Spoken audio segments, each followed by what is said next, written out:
Everyone, welcome. We are going to start out and we are going to ask our student board member, Gustavo Cortez Garcia, to lead us in the Pledge of Allegiance, please.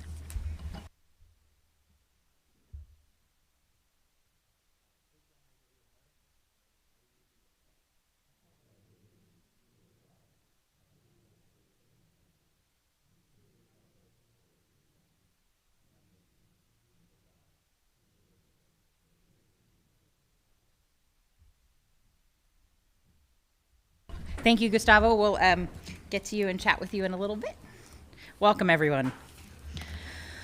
We welcome those who are here for purposes of addressing the board at the proper time and in the order of their request. If you wish to speak during the meeting, please fill out a form indicating your name and the agenda items you wish to address. You may also make a request to give testimony on an item not listed for discussion today. However, full discussion on any items not listed on the agenda will have to be delayed until such a time as the item can be publicly posted in advance as a regular agenda item. If you wish to ask questions, please address them to the chair and not to individual members of the board or staff. The board has been meeting in closed session regarding matters listed on today's closed session agenda and took action to approve a final settlement and release agreement in OAH case number 2022-050501, providing consideration, accommodations, attorneys' costs and fees, and a general release. The vote was 5-0. Welcome, everybody. So we're going to call for the agenda items for separate action. Adoption of the agenda as posted. Move for approval. Any discussion? All in favor? Aye. Opposed? Abstentions? Passes 5-0-0. Our introduction of our student board member, Gustavo Cortez Garcia from Sato Academy, is joining us as our first student board member of the 22-23 school year. Welcome, Gustavo.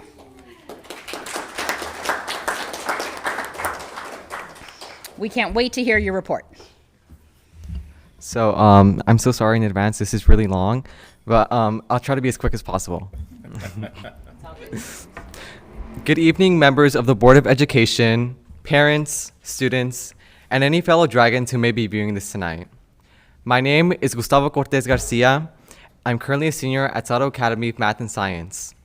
Today, I'm humbly honored to represent my school as a student, a peer, a friend, and most importantly, as a leader. I'm very pleased to share with you all about the amazing job being done by our very own Sato community. But first and foremost, I want to point out the expedited growth our school has experienced since its establishment just 8 years ago.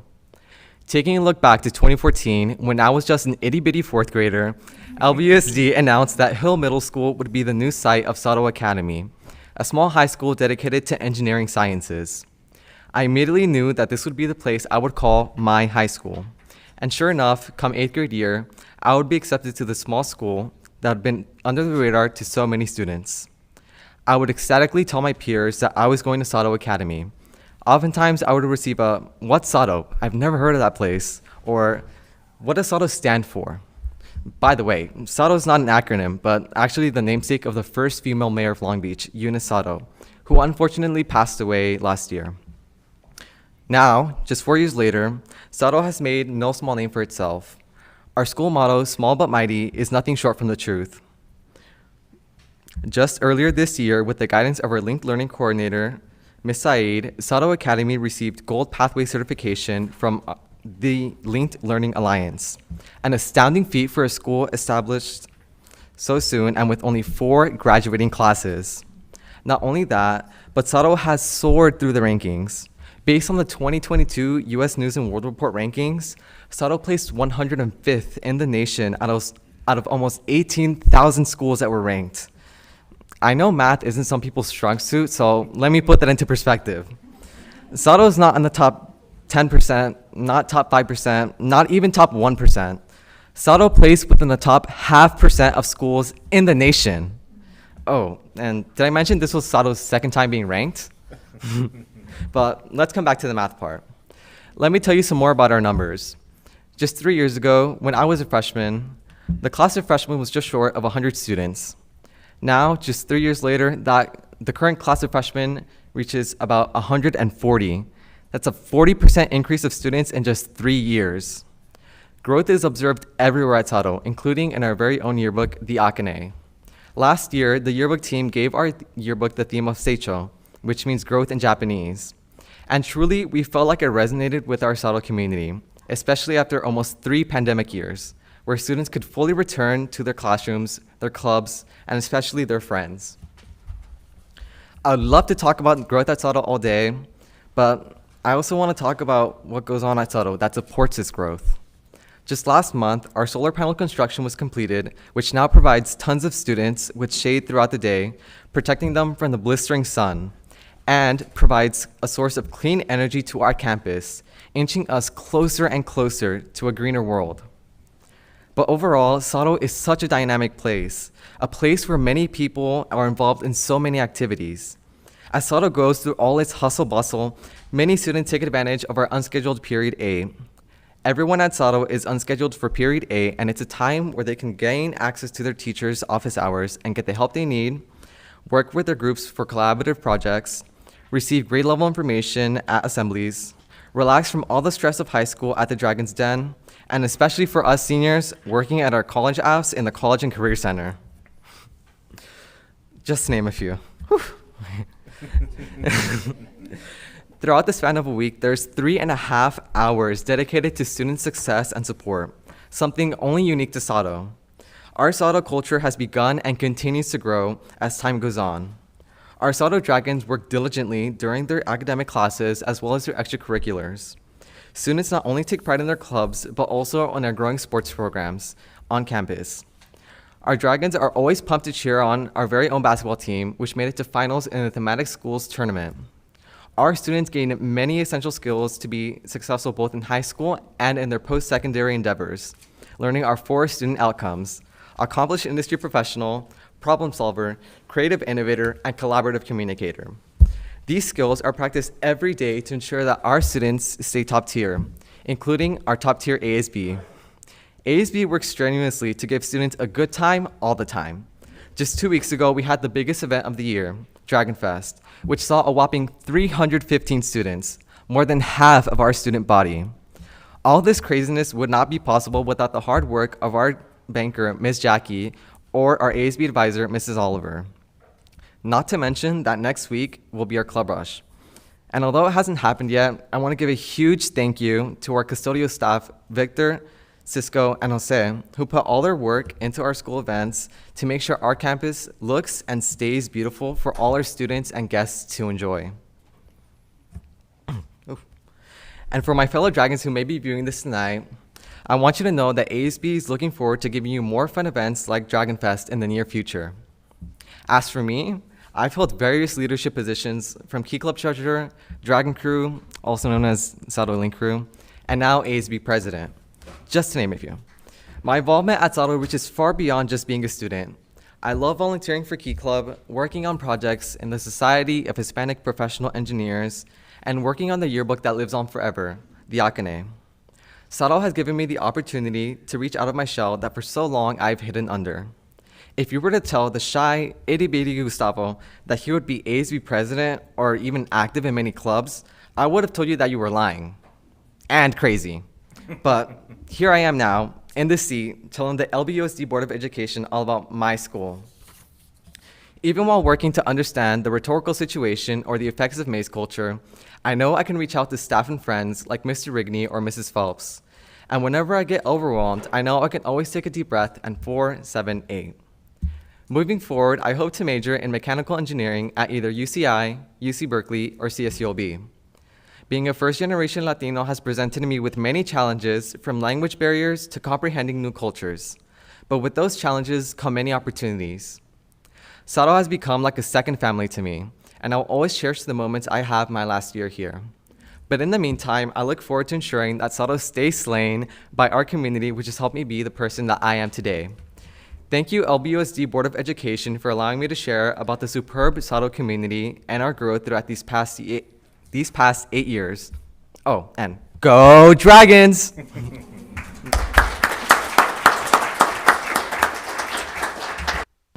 Well, I couldn't think of a better student presentation to kick us off tonight.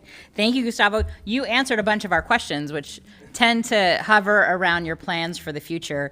But you have been in school at Sato for more days than the rest of the campuses. So of the last 2.5, 3 weeks that you've been at school, one highlight personally for you, best moment, best day? Okay, I would have to say it was Dragon Fest. It was for the first time it was at CSULB after like 3 years, and all the students had a great time. We were dancing, singing, playing games. It was a really fun time, and I was super happy to see all the students enjoy their time at Dragon Fest. So it was just it makes me happy to see other people happy, which is what I saw at Dragon Fest. Well, we are super grateful for your leadership. Colleagues, any questions for our student board member? I don't have a question, but there were a couple of things I noticed from your presentation. Number one, you did a very good job at explaining math. I appreciate that. And then number two, I couldn't help but notice that you were acknowledging the custodians at your school and their role in helping you be successful. So I thought that was wonderful. And then the third thing was you mentioned you're the editor for the yearbook. And I just want you to know that there are 2 members of this board who were editors of the yearbook when we were in high school. I'm one of them. Our board president is the other one. So when you mentioned that, special place in our hearts for the yearbook thing. Wonderful. Wow, calling us out about not being on the yearbook staff. I felt that as well. Yes.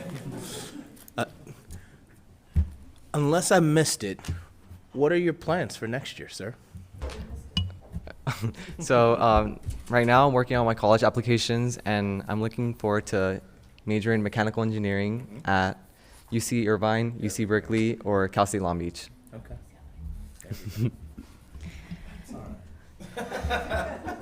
Did you bring any supporters with you here tonight that you want to introduce to us? I believe I have my principal, Miss Coleman, in the audience. I'm not sure if she's here. Oops. But to anyone who's viewing this tonight, I know I have people supporting me at home. So hi everyone at home. Hi Mom. And hi everyone who's supporting me at home. Well, we're thrilled to have you. We understand you are more than welcome to stick around for our business meeting if you'd like to see how the minutia of the meeting works, but we understand if you may have homework or other places to be. So if you need to slip out, that's okay too. Thank you for having me. President Kerr. Thank you. Oh, Mr. Otto. Yeah. So I was going to mention that you failed to mention in your acknowledgements Principal Coleman, who I think is a great leader on that campus. And when I went and visited last Wednesday when schools first opened, she caught me and she said, "You have to come to back to school night," which was the next night. And I had a fabulous experience in going to 6 different classes by 6 very energetic teachers, and it really showed me the spirit of Sato, and maybe it was the dragon spirit that I caught up with as well. So she does a great job, and you did a great job. Good luck on your future. Thank you. All right, well done.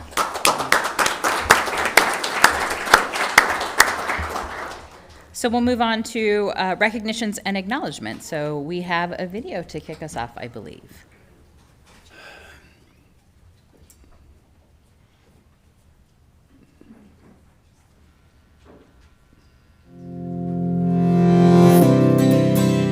Hi, I'm Ted Hollister, and I teach at Wilson High School, and I've been there for 23 years teaching Spanish. Being a teacher here has been really wonderful. We have a culture of caring and advocating for our students. We created at Wilson High School More for Students is voluntary staff deductions. We volunteered our money, and we created a program then that we pay for their school-based needs, whether it be prom tickets, homecoming fair tickets, school uniforms, food for the weekend.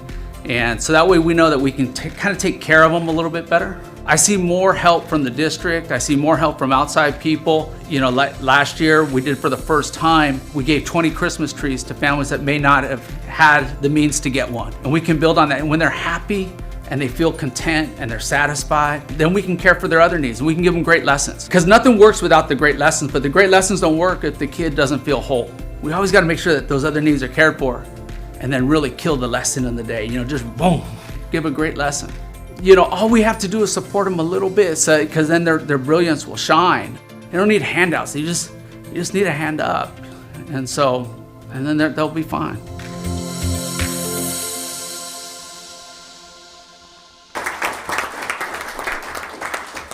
So we have Mr. Hollister with us tonight, and his wife Amy, and his mom, and his dad, and his kids. And I would love for you to come to the podium to say a few words, but we do have a certificate of recognition.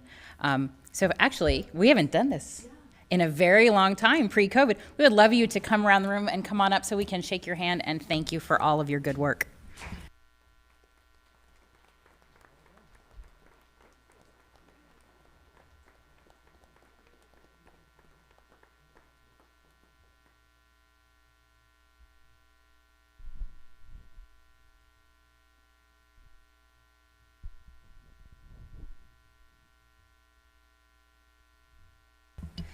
So Mr. Hollister has been doing this work for a really long time, long before we had wellness centers, long before we had coordinated efforts at the district to care for our students in those new ways that have become common practice. He was one of the pioneers of that work and asked his colleagues and us to do better, but really set a model for students at Wilson. So we'd love to hear from you.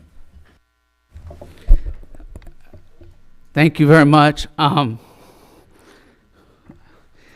I was thinking about not coming, but I thought it'd be a disservice to my wife and my family that sacrificed a lot of time and have been in this fight for being an activist for students and their needs, as well as to my dad and mom and my brother who are here. We were raised in a family that showed that was important, to care for your community and to believe in education. And so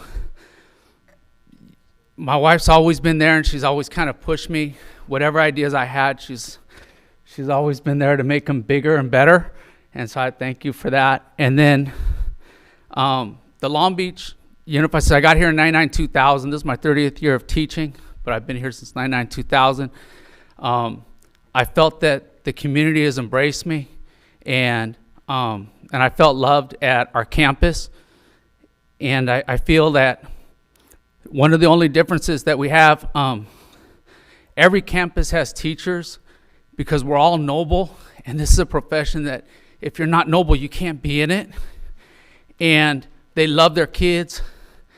And I was proud that we came up with the Long Beach Education Foundation with a way for us to pool our money to help. So we're the only one that does that in a way that can help. But it doesn't mean that there's not more loving colleagues of mine out there, because I just see nothing but love from my fellow teachers. And my staff, when we first started, we have almost 100 staff members that contribute monthly, and we care for every kid on the campus that we can, and we give till the last dollars out. And because we know, we talk about diversity, equity, and inclusion, and if we're not sacrificing for that, then we're just not here doing the job. And so thank you very much, and thanks to my faculty and staff, and to all the kids that just shine and just overcome so much adversity. And that's it. Thank you. Ms. Craighead. Well, Mr. Hollister, you are being very humble. But I happen to know that you are the one who started More for Students. I happen to know that you are the one who encouraged your fellow teachers to give on a monthly basis. And I happen to know that you almost single-handedly make sure that this program succeeds. And it happened because you were made aware of a homeless student in one of your classes, and the thought came to you, there has to be more we can do for students. And I know that's why you started. And I think that's so wonderful. I've known you for several years now, and there was an occasion at I believe it was a a parade, an MLK parade, and I was on the truck, but you were with the Male Leadership Academy at the time, and you were telling your black scholars that this is a district and a board that cares about them, and you pointed to the truck, and there were a few of us on the truck, and I heard you speak to them, and I thought, he's raising the bar for me, for us, that we have to show them we care, that we have to put in as much effort as you do. And so it was inspiring, and was inspiring to me. So when you reached out and said, can you come speak to the, to the group and everything, absolutely, absolutely. If you can do everything that you've done for those students, that's just a small little thing that we can do. Your service to the students, your capacity to give love, to be generous, is commendable. And I hope, and this is my wish, that everybody seeing this presentation will be inspired to do the same thing at their school, for their school communities on their campus. So I appreciate you being here tonight. That just shows again how selfless you are, because you didn't want to be here. You probably didn't want to, be put in the spotlight or receive those accolades, personally, but you did it for your family. You did it for others. That's why you do everything. You're always doing everything for others. It's so inspiring. It's so commendable. Thank you for being here tonight so we could tell you that formally. Thank you. Thank you so much. Thank you so much.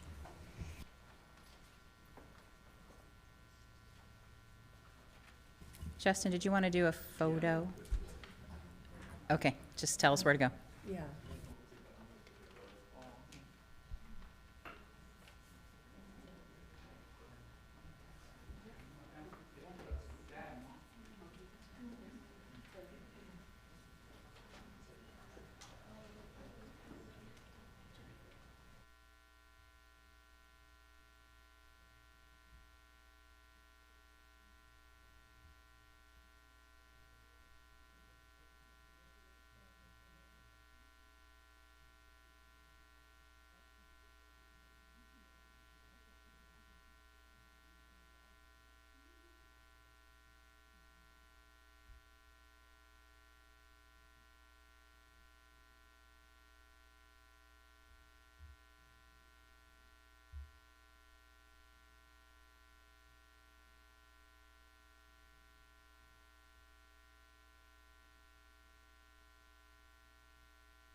All right. Back to business. So we are at our Special Education Community Advisory Committee recommendations. Dr. Simon, I think you are going to do introductions for us. Welcome, everyone. We're glad you're here. Thank you, Board President Kerr. I am happy to introduce 3 of our Special Education Community Advisory Committee members, and they include Lilia Campo, who is our Vice Chair, Katie Gonzalez, who is our Secretary, and then Magda Armstead, who's our Communications Officer. They also have some speakers who will be presenting 6 recommendations for the Board's consideration this evening. And now I will hand it over to Katie Gonzalez to start things off. Thank you so much for being here. Welcome, everybody. Okay. Good evening. Thank you, Board, Superintendent, and everybody else who's here for allowing us, or actually inviting us, to present our CAC recommendations for the year 2021 and 22. So we've been working really hard on these recommendations. We had a workshop at the CAC meeting. Sorry, I might have to. We also had Zoom meetings because of COVID. We also got together in person, but we've been meeting for the last several months. And we hope to basically, these recommendations mean a lot to us because these are basically suggestions on how we can achieve equity and inclusion in the district. So these are some of our suggestions, and we hope that you really listen closely. Okay. Okay. So the first recommendations actually, I mean, they're all very important, but to me, this one is, we put as number one because this is the most important, is school safety. If our children are not safe, then pretty much nothing else matters. So the presenter that was going to do her testimony, she wasn't able to attend tonight. But, you know, we were working on this recommendation last year before the Uvalde school shooting at Robb Elementary. We actually presented these recommendations, and then within 2 weeks, that shooting took place. And of course, it's gut-wrenching, I'm sure, for everybody in this room, especially for parents, because schools are supposed to be a place to be safe for our children, to learn, to grow. So we wanted, when we came up with this recommendation, we wanted the consideration of the special education community to make sure that, you know, if anything, God forbid, any kind of event took place, an earthquake or school shooting or any situation, that community is not going to be forgotten, and that there would be a plan for that community as well, okay?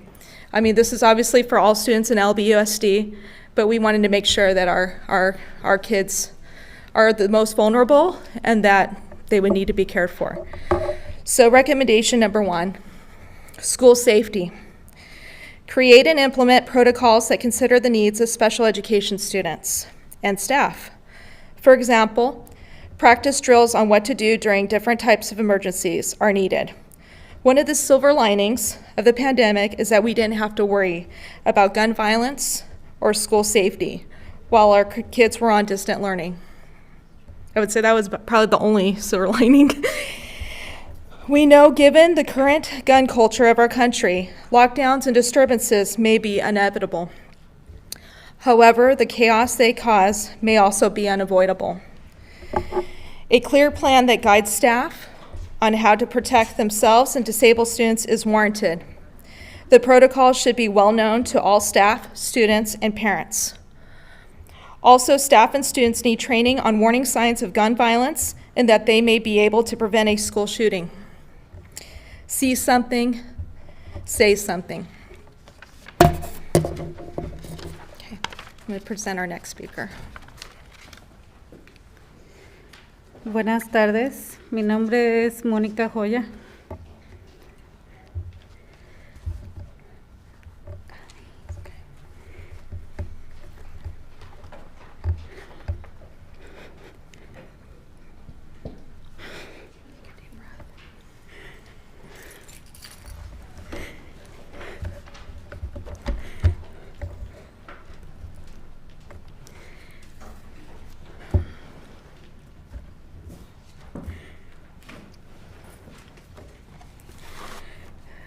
Hace 2 años mi estudiante sufrió de bullying por 7 compañeros de la escuela Lbusd. Mi hijo sufrió de acoso sexual, fue agredido verbal y emocionalmente.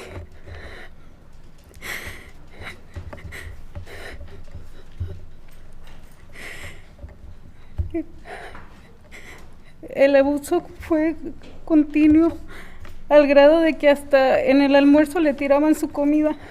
También le robaron su dinero y artículos que llevaba dentro de su mochila. Lo acusaron de homosexual. También se referían a él con palabras, con malas palabras, etc. En las mañanas antes de ir a la escuela, siempre tenía un dolor de estómago, un dolor en su pierna. Ya no quería comer y estaba con mucha ansiedad y estrés. Cuando yo lo dejaba en la escuela, yo sentía una gran preocupación en mi corazón porque no había una solución a este abuso. Y la vida de él corría peligro. Hasta el día de hoy, él sufre de miedos, inseguridades y ansiedad. Mi hijo no quiere asistir a la escuela y ahora él necesita de un asistente que esté con él en todo momento para sentirse seguro en la escuela. Gracias por su atención.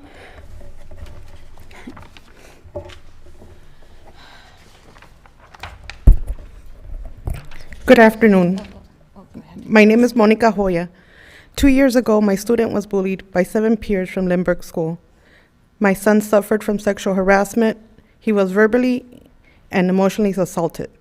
The abuse was continuous to the point that even at lunchtime, his food was thrown away. They also stole his money and items that he carried inside his backpack. They accused him of homosexuality. They also referred to him with bad words, etc.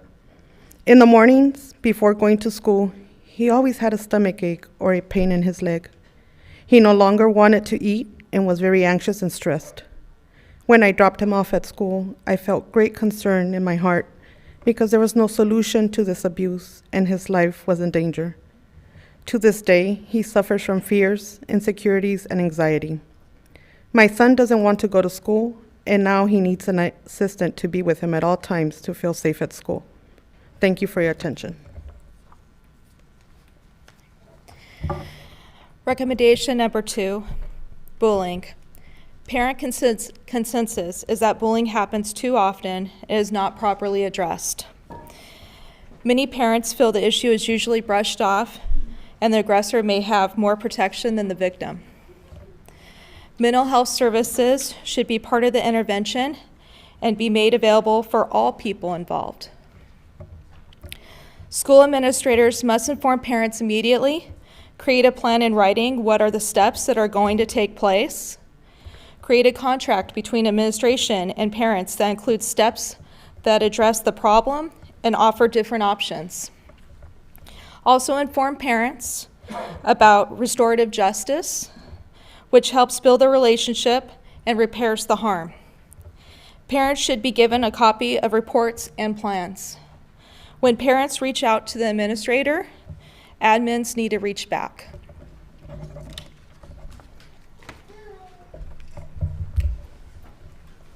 Hello, my name is Marshall Bailey. I have 3 daughters that attend Long Beach Unified. Our oldest is at Long Beach Poly. She's a junior, and we have twin 4-year-olds that are at Barton Elementary. My twins were diagnosed last year with autism.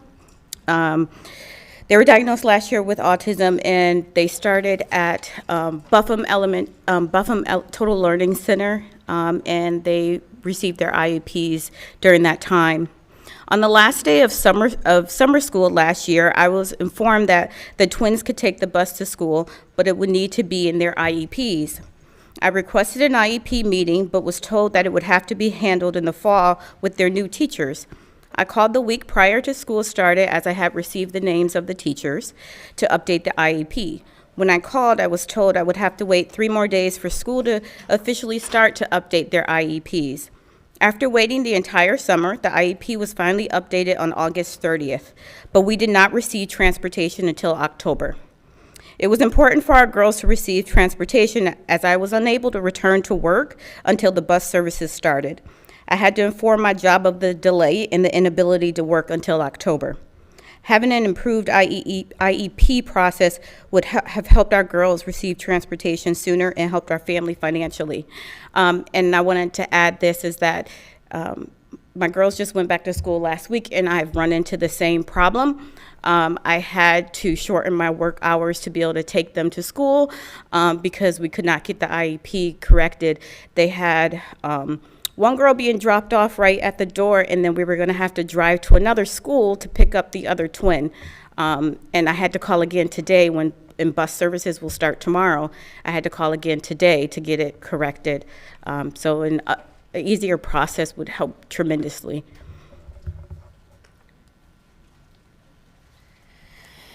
So this brings us to recommendation number 3, IEP. Scheduling still takes too long. Parents are still having issues with not knowing the process of navigating IEPs. There are also delays in services if the IEP is not completed before the end of the school year. Having school administration available during the summer may be able to alleviate problems prior to the next school year. Training may be warranted until the IEP process is more clear to all, including having interpretation.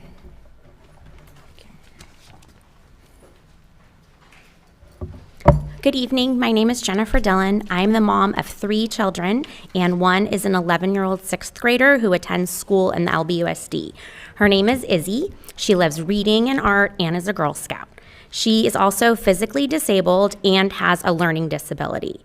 Izzy has a very rare genetic condition called coenzyme Q10 deficiency disorder, which causes a myriad of physical challenges such as cerebral ataxia. It is permanent and progression is expected. Sometimes she uses a wheelchair, sometimes a walker, and sometimes neither. Izzy also has dyscalculia, which is a learning disability in math. Due to both disabilities, Izzy has complex learning needs. In December of 2021, her IEP team determined a one-to-one aid was necessary for her to access her general education. We were told then at the meeting to expect a slight delay in getting an aid and that they would not start the next day, but hopefully when she returned from winter break in January 2022, there would be someone. Well, January turned into February and then March and then April and no aid. Every single day Izzy went to school with no one-to-one. My husband and I continued to hold our breath. Without the aid, a multitude of adults all chipped in and did their best to provide accommodations. Every day we would go through all possible situations and we would make a game plan for how it would be handled. After 4 months of waiting, someone showed up that was a designated one-to-one instructional aid, and almost immediately I saw something really unexpected happen. Izzy was really chatty when I would pick her up after school. It was like a giant exhale for all of us, and school no longer had the same type of physical and mental stress she had experienced for 6 years. Her confidence has already increased, and every day I see little bursts of independence from her now that she knows that she has the support that she needs to thrive. When I told her I would be coming to talk to you tonight, I asked her what she wanted me to tell you. She said, "I wish I had an aid sooner.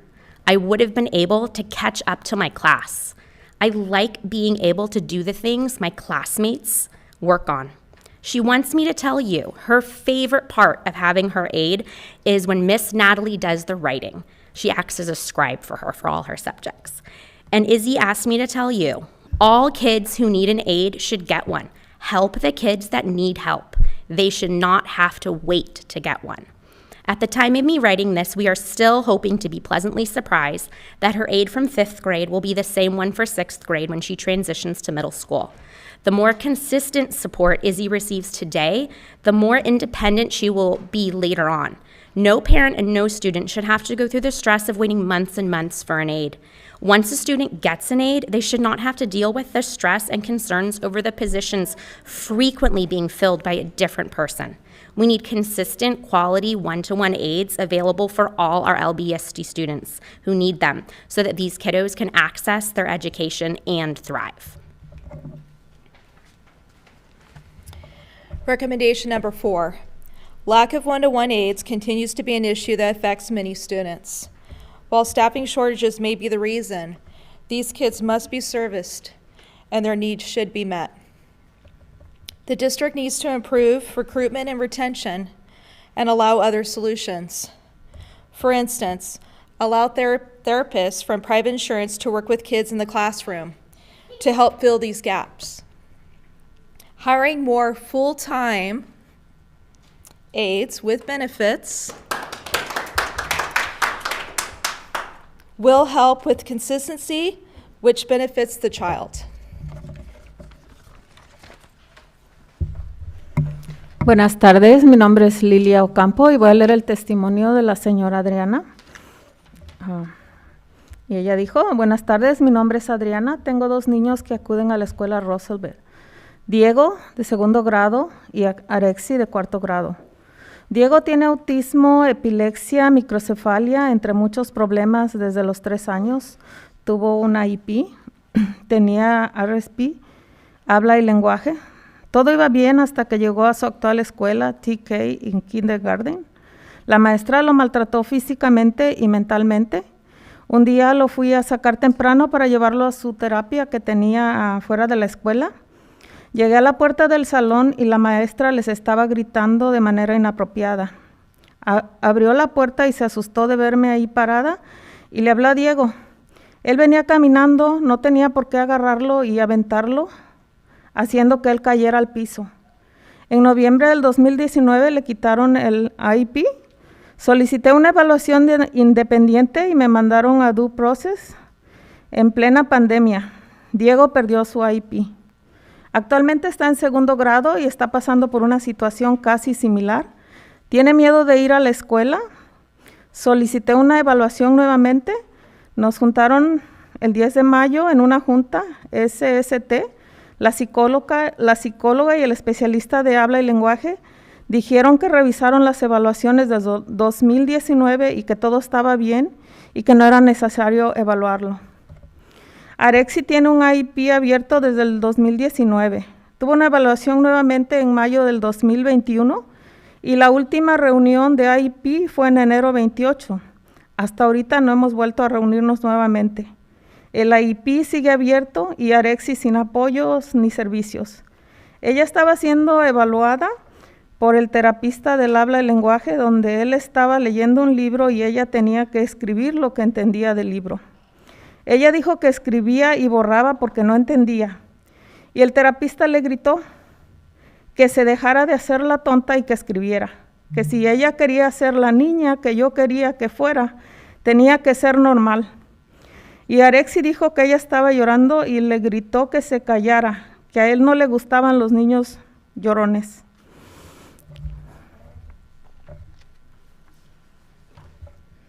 Good afternoon. It was Lili Ocampo speaking on behalf of Ms. Adriana. Good afternoon. My name is Adriana.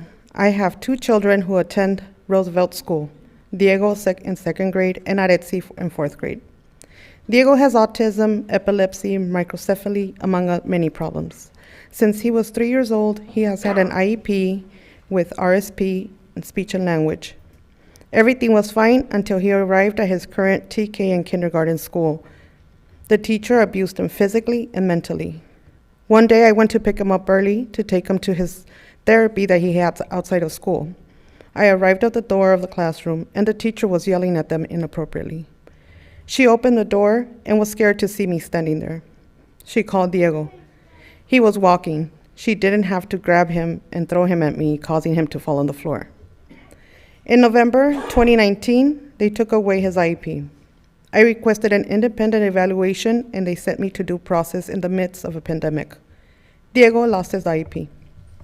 He is currently in second grade and going through an almost similar situation. He is afraid to go to school. I requested an evaluation again. We met on May 10th at an SST meeting. The psychologist and speech and language specialist said that they reviewed the 2019 evaluations, that everything was fine and it was not necessary to evaluate him. Arexi has an open IEP since 2019. She had an evaluation again in May of 2021, and the last IEP meeting was on January 28th. Until now, we have not met again. The IEP is still open, and Arexi continues without support and services. She was being evaluated by the speech and language therapist, where he was reading her a book, and she had to write what she understood from the book. She said she was writing and erasing because she didn't understand, and the therapist yelled at her to stop being silly and to write. And if she wanted to be the girl that I wanted her to be, she had to be normal. Arexi said she was crying, and he yelled at her to shut up, and he didn't like crybabies. So this brings us to recommendation number 5, staff training. Staff training is warranted for all educators about different disabilities for awareness, acceptance, and compassion. Of all the recommendations, this is the one that came up the most. Training on de-escalation techniques, trigger recognition, and empathy are critical.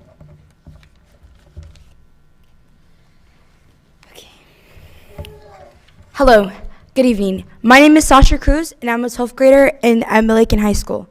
I was born with autism, but I wasn't diagnosed until the age of 13. I like to spend time with my family. My hobbies are the Special Olympics, doing softball, swimming, and track. I've gone through so much bullying at school. I struggle to make new friends. I don't get the right services I need. I think that people don't see that I have autism. I feel like it's a hidden disability. In 2020 of the school year, I was put in special day class without my mother's authorization. I found these classes really boring, and I didn't feel learning anything. I would sleep, like anything at all.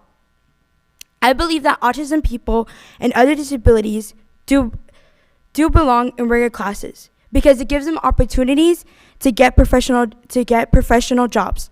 For an example, a lawyer, a doctor, a teacher, or a police officer. We can do anything. We are people who like the challenges. We want to become very successful like everyone else. I'm a person who wants to learn and who can face the harder challenges. I want every kid to have the same opportunity that I'm having to be in regular classes and have a better future.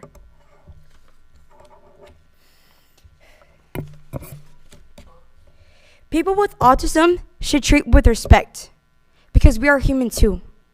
Yes, we learn different ways than others, but we should have the same rights. We should have the same rights as typical people as they learn and be prepared for a better future and a successful life. I had to push myself to become a co-president for my club and also an ambassador for my school. And it's finally time to teach regular students about autism and other disabilities. I speak out for my empathy for my teachers and classmates and others. What I really want is Lbusd is makes everyone feel welcome, makes opportunities, makes everyone feel included no matter who they are and what they are. Thank you very much.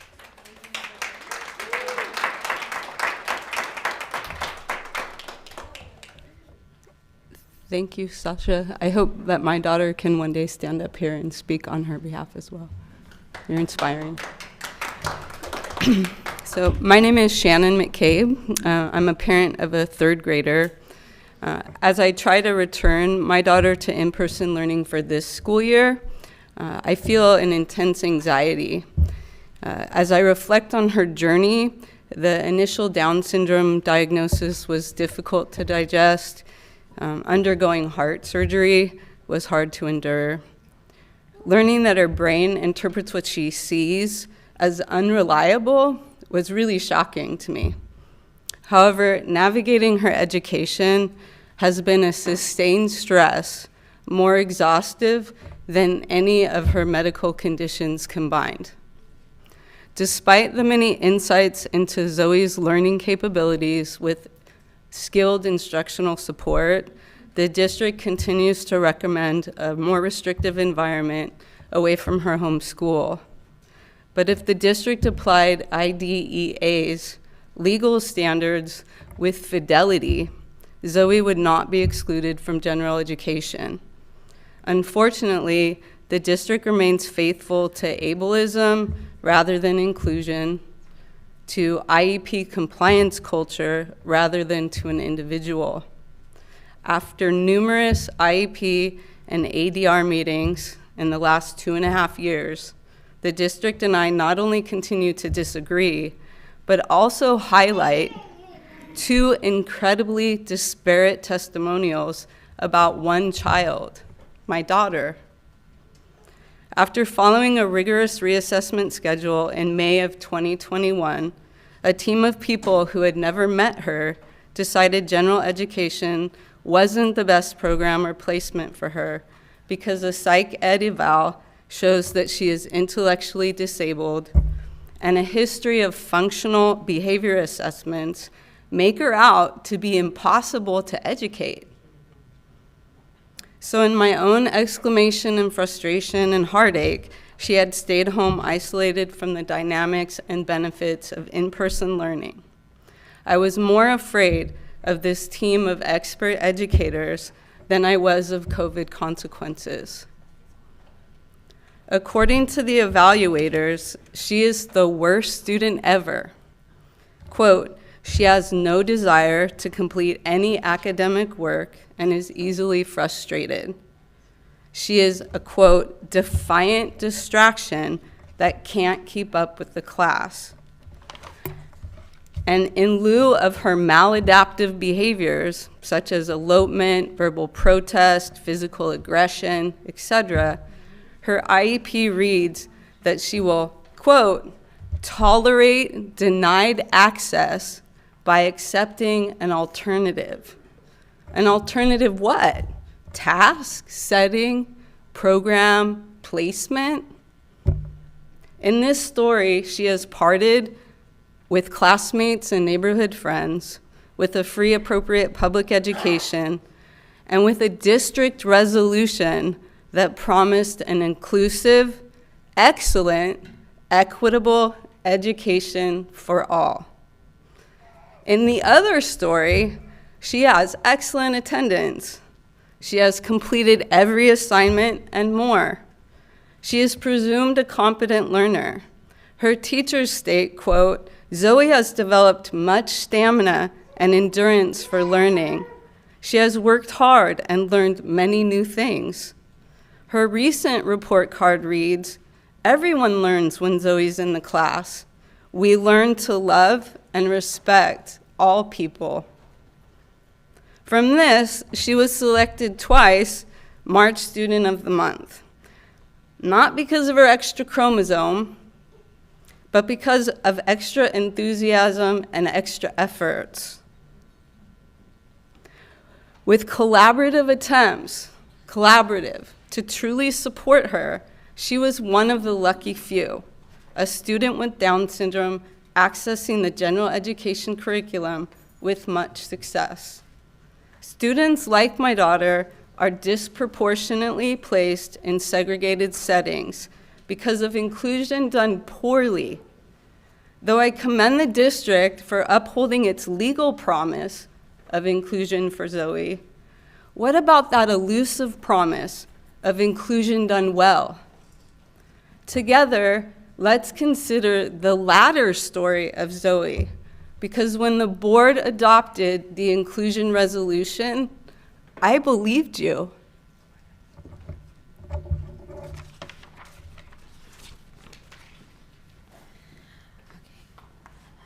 Recommendation number 6, disability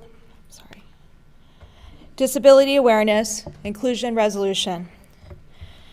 We are constantly trying to teach our kids how to act, how to behave, and how to modify their behaviors in order to fit in.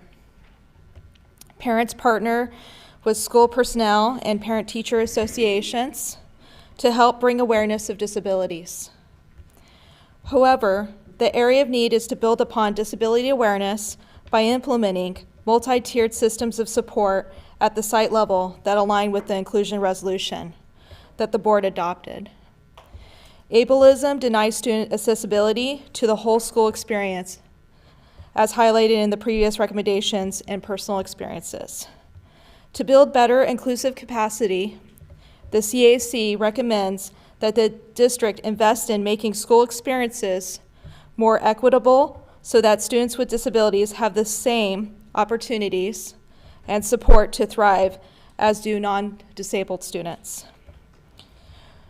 Remove the barriers to participation, engagement, and understanding so that all students, regardless of ability, can experience education to the fullest extent possible. We want to see neurodiversity acceptance at every school site in Lbusd and live up to the motto of all means all.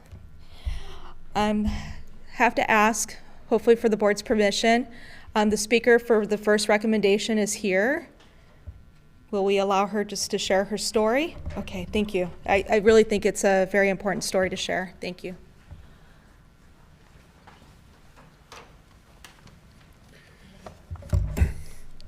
Buenas tardes, good evening. Thank you for this opportunity. My son Abel is a special education student in 10th grade, currently at Wilson High School. Last April 4th, there was an incident, you might remember, where some firecrackers were set off at school. The students didn't know what was happening. This was during lunch hour, and so everybody started to run. Now, my son, he ran across the school and actually across the street there at Jimeno because he didn't know what to do. He didn't know what was happening. He was very frightened. And when he was in a classroom where a teacher gave him shelter, he texted us saying that there were shots, an active shooter at school. He didn't know what to do. He didn't have the good sense to go to the nearest place. Actually, he ran across school, like I said. This was very distressing for us because he didn't know what was happening. The school response, or I should say the school didn't know what was happening. We were there. There didn't seem to be much organization. We would like to have more information and more quickly when these things happen. We'd like for support for psycho-emotional counseling for students and parents at schools. But mostly we want our kids and teachers and faculty to be prepared and know what to do so that we can all feel safer. As parents, we want to participate in the decisions and the discussions, and we ask that there be meetings and hours that parents can attend.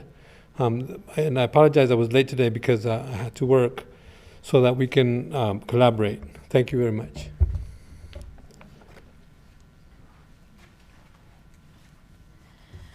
So that concludes our recommendations. I want to thank all our speakers tonight. They showed a lot of courage by coming today. This is a lot of pressure for us as parents and students to present to you. We really want to work in partnership with the board and the district, and we're hoping you take these recommendations to heart, and we'll be happy to work with you more to actually get these implemented. Okay? Thank you so much for allowing us to present tonight. Thank you so much.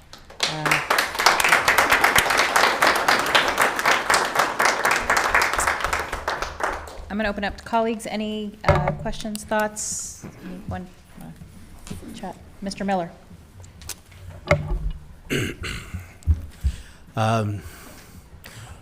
First, thank you to the parents for just being here and trying to protect your babies. Hearing those testimonies was heartbreaking because I too am a father of an autistic child. And my baby, my baby has just joined the Long Beach Unified School District. And I don't want my little girl to be bullied. I don't want my baby to be concerned about safety. I don't want my daughter to be, I want my daughter to have friends, and I want my daughter to have healthy, safe, and fun environment within the Long Beach Unified School District, just like I did. I know it's not perfect. I know that there's still a lot of work to do. But I can say that as I sit here on the dais, my efforts have been and will continue to be to protect young men and young women, just like the people that you guys discussed today, both black and brown alike. So I just wanted to thank you guys for just speaking to some of those frustrations, sharing those testimonies. I've gone through some of them myself. And just know that, as I stated earlier, not only do you have an advocate in me, but know that I will continue to work really hard with the district, with the whole admin team, to make sure that issues like this aren't consistent through the generations of young people that go through the district. Dr. Benitez? Thank you, President Kerr. So I echo Mr. Miller's sentiments. Thank you for sharing that as well, Mr. Miller. I want to thank all of you, first and foremost, for your involvement in CAC. I've gotten a chance to interact and listen and learn from you the times that I've attended meetings and workshops and other events and activities that CAC has done. I want to thank you for helping our district to advance this critical work and to put teeth behind the all means all mantra, right? I want to thank you for your advocacy. In an ideal world, we wouldn't need for you to be coming with recommendations to our board, right? So it takes a lot of courage, and strength for you to come and make these recommendations, and a lot of hard work and time and energy to really hold our district accountable to what we want for every single student in our district. So a few years ago, when you helped pass this incredible inclusion resolution, I, of course, congratulated you, as did all of my colleagues and all of our staff. But I keep thinking back to what I shared that day, and it was that, words on paper are extremely important and symbolic, but that the outcomes, the desired outcomes that uphold the resolution, what we're hearing is that there's still a lot of work to be done. Last board meeting, Dr. Simon shared some information and updates on that important work.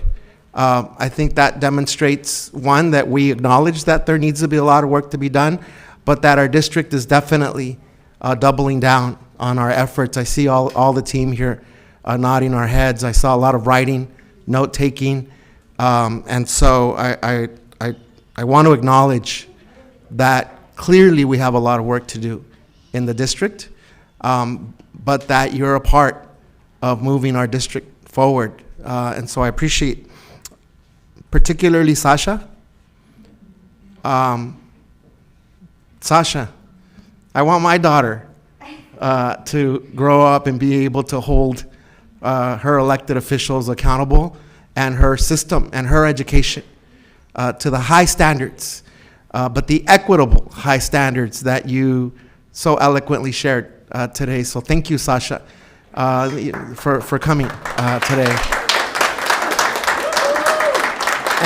And for being an advocate for yourself as well as all other students in our district, right? So I am sorry that you have had the challenges and experiences and issues that you faced, but you give me so much energy and motivation to continue fighting and advocating alongside with you, behind you, right? You don't need anyone in front of you, Sasha. So I want to make sure that that does not go unnoticed, right? So you have our full support and commitment, but we need you. Unfortunately, right, it is not an ideal word. We need you to keep pushing us, keep holding us accountable, and keep advancing these efforts. There are going to be a lot of students and parents and guardians and caregivers out there right now that are going to have their families watch your testimony today, Sasha. So again, you did not go unheard or unnoticed, and I know that our district staff shares those sentiments as well. So I do have a couple of asks for our team here, and some of these have some aspects, some of the recommendations, and I'm thinking about number 5. We've been talking about the social and emotional well-being of students, but others, I think there are some timelines that we can attach to it, some concrete things around the IEP process, interpretation, right? For the last 3 years, that's been one of the big things. 4 years now, interpretation, I think that's something that our superintendent has recommended that we do some investing in. So I would like for executive staff to provide some follow-up, concrete follow-up to some of these recommendations, because I know some of this work's already been done as a follow-up to Dr. Simon's updates on a reimagining of the organizational structure of special education. But others do, as Superintendent Baker consistently shares, do require some funding. So I'd like to get an update on sort of where we are with some of these and some timelines, right? Because outcomes require timelines. And although some of these are aspirational in terms of the values of all means all, others I think we can put some meat on the bones, so to speak, so that we don't continue to hear the unfortunate experiences that many of you and your students are facing and continue to face. So, whether that's expediting some of the assessments and meetings, providing translation and interpretation. I think those are things that our district has already made commitments around. So it's more around operationalizing those commitments. So thank you. Thank you. Mr. Otto. Yeah. I want to compliment the Special Education Community Advisory Committee for the work that it's been doing for a long time now, and congratulate you on working together to come up with the recommendations which you so eloquently presented to us tonight at this meeting. We always need to be reminded of the promises that we've made and the policies that we've adopted, and to make sure that they are implemented as well as put together and adopted. And you gave us a powerful lesson tonight that we can't just have policies, we need to make sure that they're implemented. So congratulations, and you did a wonderful job. Thank you. Ms. Cricket?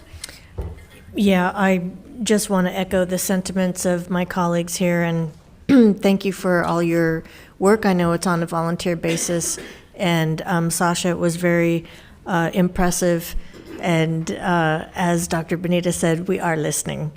So thank you again for helping us to do a better job. Yeah, I'll just echo the comments of my colleagues. Thank you for sharing your stories with us. We know when we sit here and we make policy with the best of intention that it doesn't always land correctly or land the way that we intend it to on the ground every day. So thank you for being courageous and honest with us about the times it hasn't landed in ways that have been harmful to your students, and I'm sorry for that. Thank you for continuing to be partners with us in the work and being hopeful that we're going to continue to work together to do better and to make it better. I am grateful for all of that.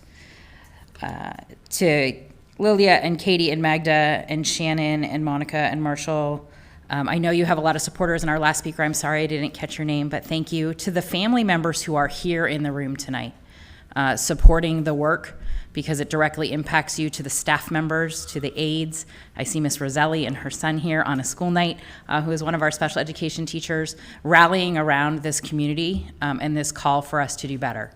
So thank you all for being in the room with us. Sasha, thank you for leading us and teaching your peers.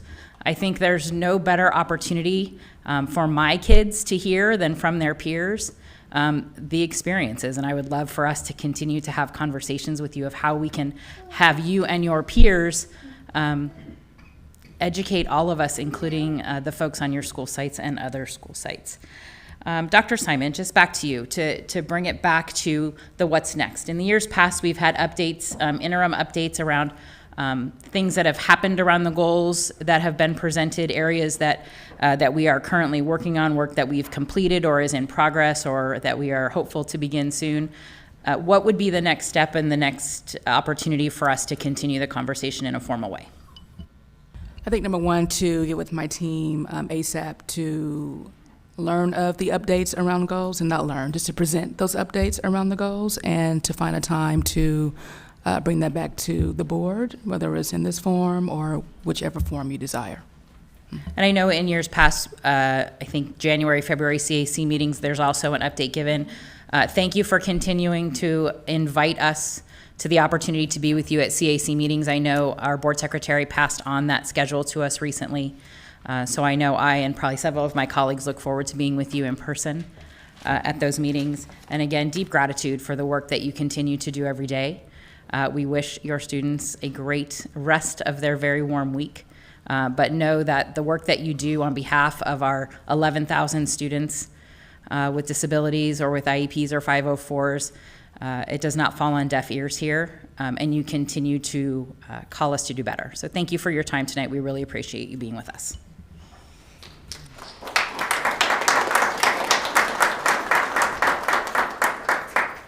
And you're welcome to stay for the rest of the meeting if you would like. Thank you very much for coming to our meetings too and supporting us. We really do appreciate seeing you guys at CAC.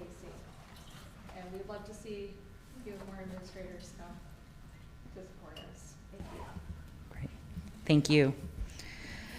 So we will move on to our next agenda item, public testimony on items listed on the agenda. Letitia, I see none here. Okay. So no, item 12, public testimony on items not listed on the agenda. I have 4 in hand. 4?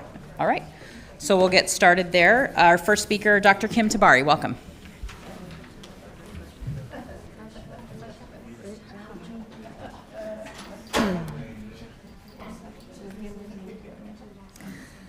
Hi, everybody. Before I start, I just want to say a thank you shout out to Dr. Brown for recently investigating and responding to the digital ID issue that parents were having. Literally, my phone was just blowing up with frustration, and I reached out to her, and just thank you for jumping on that. I appreciate your quick response, and I know it's ongoing. I want to make a couple of comments. Okay, first, hello. I'm going to slow myself down. I want to provide just a couple of comments on the Black Student Achievement Initiative, which I will also refer to as the BSAI. Last time I was here in January, I made the suggestion for you all to have a presentation from that team, and you did. And we've had a few things happen so far, the symposium, Sankofa program, and so forth. But since June of 2022, we have had no communication in terms of what's the next step for the committee, how are we continuing to center Black students, et cetera, et cetera. Last year, the district managed over 8,700 Black students, which is about 13% of the students in Long Beach. And this board committed funds to developing a Black Student Achievement Initiative with the goal of providing intentional academic, social, emotional, and other supports for Black students. And as a BSAI member, I've reached out to staff many times, and I'm really concerned that the commitments made are not being carried out. And so I'm really calling on the district to support our Black students by investing those funds to build an infrastructure to support Black staff and Black students. So what does that look like? It looks like hiring more Black teachers. We currently have a little over 300 Black teachers compared to about 1,900 non-Black teachers, specifically white teachers. It looks like hiring more Black staff for the BSAI in particular, which is managed at the moment by one Black woman and staff around her, non-Black staff around her. It looks like data utilization, using your data to make significant changes. Data gets shared here at the board, but most parents don't have this information. And part of the goal of your own equity policy is really to ensure equity across the board. So let's make sure that that is happening. And so I just really want to share that, the moment is now. Like, we are in need of these intentional changes that you all have promised year after year after year. Like, my son is about to leave school, and I don't know if I will continue this, but I feel like I've been at this podium for the last 3 years saying the same thing, much like the CAC committee, right? So you've got pockets of students that are really struggling, and they really need some intentional help, and you all make the commitment in dollars as well as in words, and it's just a matter of following up on those promises. So please, let us as parents help you as leaders, and together we can help our children. Thank you. Thank you. Our next speaker is Patricia Long, San Jose.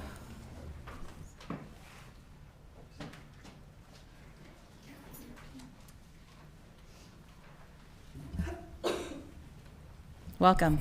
Thank you. I'm Patricia Long, San Jose, and this is my colleague, Renee Rios.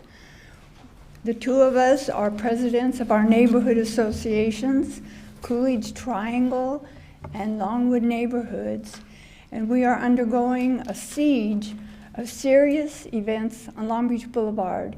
And Renee is going to develop this story for you so you can understand it. Oh. I didn't know she was going to expect me.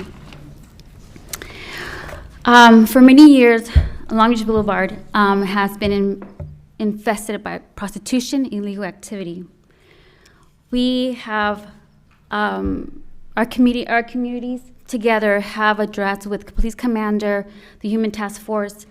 We also have been reaching out to the school principal at Colin Powell. Unfortunately, she hasn't returned my emails or phone calls. I also have called the school district and left messages. I also emailed to several of you guys here on the board. As I speak, there are children walking to and from school, to Colin Powell and Star King. They're being approached by prostitutes. They're being approached by pimps. It's not a safe walking passage for them. We have asked, emailed, calls to see what can we do as a community, because it takes a village to grow our children, correct? Not only parents, but our leaders and our communities. And we're not getting any response from any of you guys, even from the city council. I know there's an agenda item on the city for safety, safe passage, but as back in May the 12th, there was a 16-year-old female who was a victim walking from Jordan High School to Colin Powell to pick up her siblings. She was attacked. And we emailed this principal, we reached out to the community, we reached out to city agencies, silence, crickets. And you guys say equity. Where is the equity? Because we, up north Long Beach, the schools are what, minority students? I don't understand. There's a language about equity, but I don't see it. I mean, I don't know what to say. There's a disconnect with the community and the school district. I don't know what else to say. This is the reason why I'm here, because I have not received any calls back from you guys' offices or emails. I have a record, documentation. If another child is attacked or approached by a pimp or any illegal activity, it's on you. It's on you guys. Thank you, Ms. Rios. Our next speaker is Nika Davis. Hi, I'm Nika Hicks Davis. I live in Coolidge Triangle. I have a child that goes to Colin Powell, a niece that is 11, she's this tall, and also a nephew that go to the school. Like she said before, we are plagued with prostitution, and for some reason it's doubling and coming out in the daytime. Okay, just 1 mile less from 3 schools, scantily clad, sometimes completely naked women are walking up and down Long Beach Boulevard, right outside of multiple daycare centers and directly en route to and from schools. The surrounding motels, the women are often walking to a drug-ridden to attract all types of crimes. Our children deserve a safe route to school, and as a community, we need to support our children regardless of race, income, and or where they live. Prostitution is violence against women. Prostitution is making our community unsafe for families and hostile to women and girls. Children deserve a safe route to school. No kid should have to walk through crime, including self-trafficking. I used to walk to Jordan High School. I'm from the Lbusd. I didn't have to walk through that. We have to Uber our little niece to school because we work, and we're afraid to let her walk to Colin Powell, like literally less than 1 mile. Just imagine the high schoolers that live on the Trafford side of the street and they need to go to Baby Jordan. They can't walk alone because these people have decided to come out in the daytime. We need a school policy that will develop an essential role in troubleshooting ways to remove sex trafficking from our school route.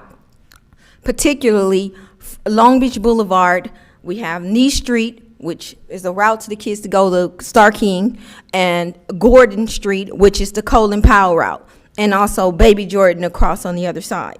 We must anticipate safety problems and actively address them.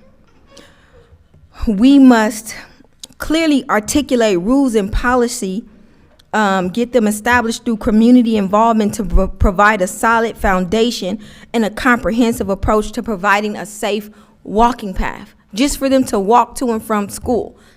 God knows if they try to go to the store to get like a soda or something with those people out there. Okay?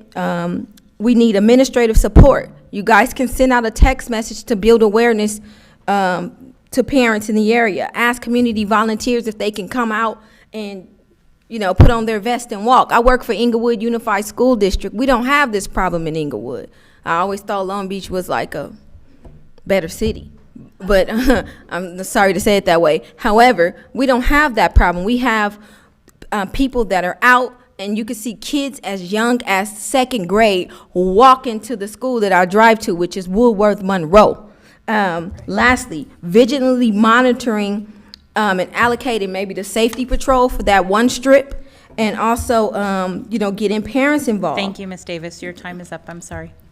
Distribute flyers. Thank you. We got to do something. Thank you. Our next speaker is Carlos Valdez.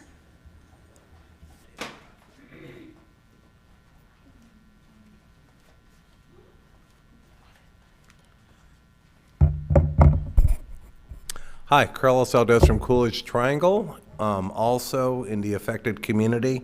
I was a former president of Coolidge Triangle, so from a long-term lens, I can easily tell you what our experience has been, and it's evolved down to the student level.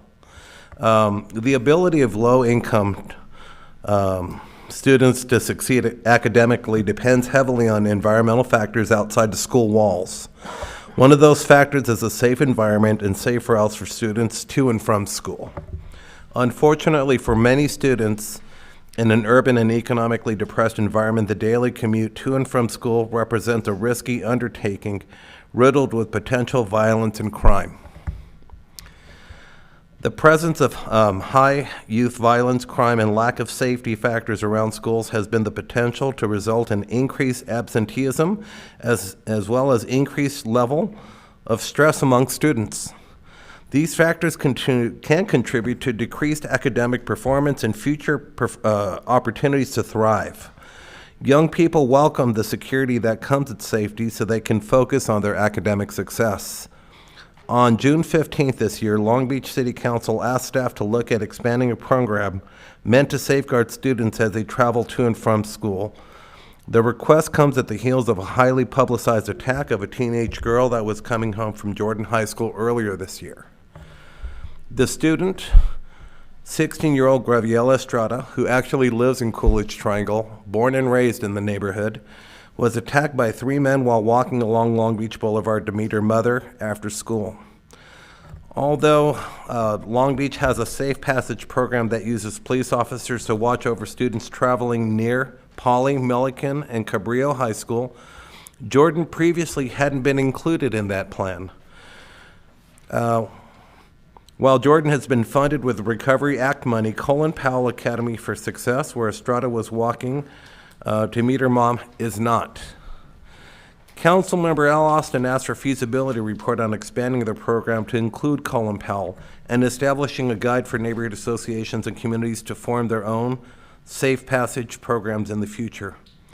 It's important to understand that children are our most valuable and vulnerable assets, and they shouldn't have to endure violence on their way to school. Austin's request comes after months of complaints from Long Beach residents in North Long Beach, and has been a hotbed for sex trafficking for children to and from on their way to school. Got 12 seconds. Our police commander is working collectively with us, our councilman member is, and so are community leaders, but when it comes to Long Beach Unified School District, you haven't. Is this what adults mean when they say, do as I say, not as I do? Thank you, Mr. Valdez. Your time is up. That's all the speakers we have tonight. I just want to remind folks, I'm really grateful for you coming out and sharing your experiences and all of the things that you've brought to us. Because it is a non-agendized item, we can't have discussion with you, so we can't reply back. But we heard you. And we'll listen to that. So we'll reach out to, I have several of your phone numbers, and we can talk with Dr. Baker about that item potentially moving forward to put on the agenda, but we can't have that conversation today. So again, thank you so much for coming out. We'll be in contact. We have your information here. If there was additional speakers or information that didn't have an opportunity to speak, you may submit your information to Ms. Rodriguez so that we have that. But again, thank you so much for coming out tonight. So we're going to move on to consent calendar A. So a reminder that we've adjusted how we do meetings. And so many of the things that we would have individually voted on are now housed under our consent calendar. Approval of various reports and minutes. And so do we have a motion to approve consent calendar A? So moved. Second. So we have a motion and a second. And I'll remind colleagues that if you have any congratulations or shout outs or call outs on any of those items that you would like to bring recognition to, now would be a great time to do that. Mr. Miller, anything for you? No, I'm okay. Dr. Benitez. Yes, I actually am going to abstain from voting on the consent calendar because of item 13.9 regarding my absence at the previous meeting, unless there's a way for us to figure out how we pull that one specific item. We can do that. If the board chooses to do that, we can make it item 13A, pull it from the consent calendar, and then Dr. Benitez can vote on the regular consent calendar and then abstain. Do a separate item. From Great. the second. Again, we're getting better at this. Ms. Craighead, any comments, call outs? Yes, actually, I understand we have Mrs. Rasmussen from Hughes. Well, no, she left. Well, since I mentioned her, I will say that she has served our students for 42 years, and so I just wanted to congratulate her on that wonderful accomplishment. Okay. Mr. Otto, any call outs for the consent? Okay. So hearing no, and I don't have any. Any further discussion? All in favor? We're voting on everything but item 13.9. We are. So we're voting on consent calendar A minus 13.9. Thank you for the reminder. Mr. Miller? Aye. Dr. Benitez? Aye. Ms. Craighead? Aye. Mr. Otto? Aye. And I vote aye, so it passes 5-0 with no abstentions. So item 13A, adopting resolution number 090722B, authorizing Chief Business and Financial Officer to compensate Board Member Benitez for absence at board meeting. Do I have a motion? So moved. Second? Second. Any discussion? Mr. Miller? No. Oh, roll call vote again? We don't need to do roll call? All right. All in favor? Aye. Opposed? Abstentions? I abstain. That passes 4-0 with one abstention. And so we'll move on to consent calendar B. Did I miss something again? Oh. I'm just giving Mr. Miller a hard time for saying, I don't know what to do right now. Oh, he's used to really talking during that. So we're moving on to consent calendar B, and I recuse myself from participation in consent calendar B. I have a potential financial interest under Government Code 1091 and 87100. My husband works for a subcontractor who has done work or for the payee or awardee, so I will pass it over to Ms. Craighead to handle the vote. Thank you, and I do know what to do, Dr. Benitez. Do we have a motion? So moved. Second. All in favor? Aye. Aye. Any opposed? We have one abstention, so that's 4 in favor, 4-0 with one abstention. Thank you, Ms. Craighead. And we're going to move on to staff report, our student outcomes monitoring, 2021-22 graduation and A through G data. I believe Dr. C. Brown. I'm going to kick off and then pass to Dr. Baker. Dr. C. Brown, Dr. Camarino, and team. And so, President Kerr, you reminded those who are watching in the audience that the consent calendar is being taken to minimize time spent on those items so that we can spend time talking about student outcomes. So this is the second of our board monitoring calendar presentation. Tonight's topic will be around A through G. and through high school course sequences that contribute to students' attainment of A through G. And so a couple things just to think about. The information that you're going to receive is connected to our district goals, of which I think you have in front of you. And then also just to remind you that you have a tool for use in thinking about questions that you might want to inquire about as we explore the topic of A through G tonight. And then just a reminder that this is the second of an every meeting presentation. So in the former way that we would handle data, you might get a large component of data, data subset. This is now an ongoing conversation. So just encourage you to think about what things you might want to ask tonight, but also connecting to the last data presentation, to the conversation that our team held with Dr. Simon and Dr. Lund in the last meeting, and how that might help us to think more coherently about what our students are experiencing, where there are successes and where there are challenges.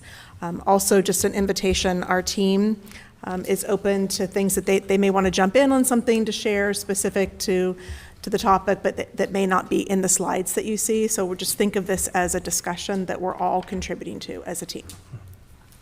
And so I will pass to Dr. Camarino. President Kerr, board members, Dr. Baker, senior team, and LBSD community. I'm going to kick us off with the collaborative presentation. Thank you to Dr. Chris Brown and his team, as well as the high school office in our presentation on focusing on the student outcomes. Oh, thank you. I'll start the presentation with A through G and grad requirements. Dr. C. Brown will then go over some district data, and then we'll end with Dr. Kimberly Johnson from our high school office, and we'll show how our sites stay on track with our students with A through G data. So let me start here, and wanted to say thank you to Dr. Lund and his team and his MSK8 sites, administrators, and leaders as they kick off and really push the A through G communication to our students as early as middle school, when it really becomes from flyers to their opening meetings through web, and even their expectation assemblies. Our parents start to get really heavy communication on what A through G requirements are. As you can see here from the graph, these are the 15 courses in the middle column of starting from A through G, from history down to college prep electives, 2 years to 4 years in each of the following areas, to make our students obtain minimum requirements to apply to our CSUs and our UCs. So those are the middle column there. On the right, you'll see a couple of arrows with extra years of course requirements for those students that want to be beyond the minimum requirements to be competitive candidates for A through G. So if you're looking at the column in the middle, it's 15 courses.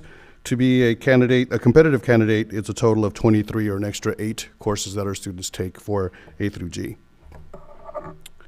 The next slide shows our LBUSD graduation requirements. And when you look at the 220 credits that these come out to in total, our English requirement matches what A through G is. Our history social science requirement of 3 years is one more than our A through G minimum requirement. Our mathematics requirement of 4 years is one above our minimum for A through G. Physical education is a California requirement. And science is right on track for A through G, and you see fine arts and electives that are 60 credits or 6 classes that make a total of 220 credits for our high school seniors to graduate. Then what I've done is I've taken a couple of, or we've done, is take the next 2 courses of study from our gold certified pathways.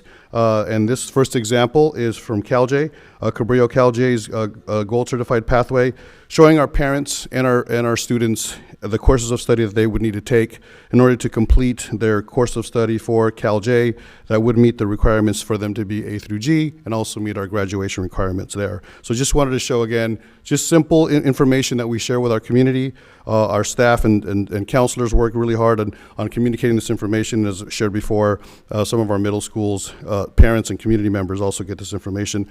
The next one is our McBride engineering pathway, another gold certified pathway, but another example. Dr. Camarino, just one Yes. question, Sure. clarification question. Only because it's on 2 separate slides, Dr. Camarino, can you identify what we don't have as part of our graduation requirement that is an A through G requirement? Can you say that in another way? So is our curriculum in terms of graduation requirements by default an A through G curriculum, or are there things that we don't require as a graduation requirement that is an A through G? Yeah, the only thing different is PE, since that's a California requirement of 2 years of physical education. So everything that we require to graduate is it fulfills the A through G requirement. Well, you have to get a C or higher. So I forgot to mention correct. that. Yeah, C so or some higher, students may have a D, Yes. have a chance to make it up either through Apex or summer, but you have to have a C or higher on those Yes. classes to be A through G. But basically, if you get a C or higher in our Correct. graduation requirements, you are an A through G eligible. Yes, as well as these courses of study. This is the examples that I'm sharing here. Yes, thank you. Sorry, I wasn't listening to the. I didn't know how to ask it. You make me nervous. No, I think it's an important question. And also the two pathway course sequences that you're seeing have that embedded. In fact, every pathway course sequence has that embedded into it. Thank you, Dr. Baker. I could have asked it simpler, but that was it in a nutshell. Thank you. And then here's the the other one that's on actual communicated by the McBride website, also with engineering, and it has it a little bit more outlined as far as what the A through G courses are within on the right side of each of those courses. I just wanted to share that information there. So just two different ways for parents to be able to see it and our community. And the last piece that I'll share is our shared practices. Again, some of the information that we do is how do we make sure that we are meeting as a site. We have our Pathway Triad meetings. Remember that our Pathway Triad meetings have pathway administrators, our pathway lead teachers, and our pathway counselors as they meet regularly to track on students that are meeting A through G requirements. Dr. Johnson will go over at the end after Dr. C. Brown shares the data of the grad checks and A through G evaluation that our counselors do, as well as the use of GUS for our counselors. But before we show the sites on how we track on, Dr. C. Brown will share A through G data.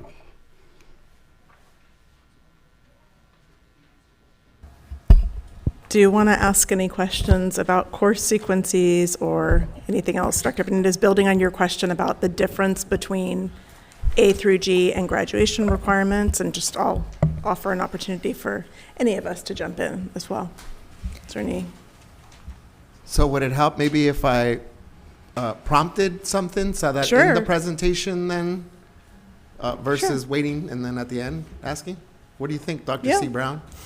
I think we can go either way. I'll try and weave some discussion around how parents might understand their course sequences as we talk about graduation A through G over the next few slides. You might cover it. Yeah. Okay.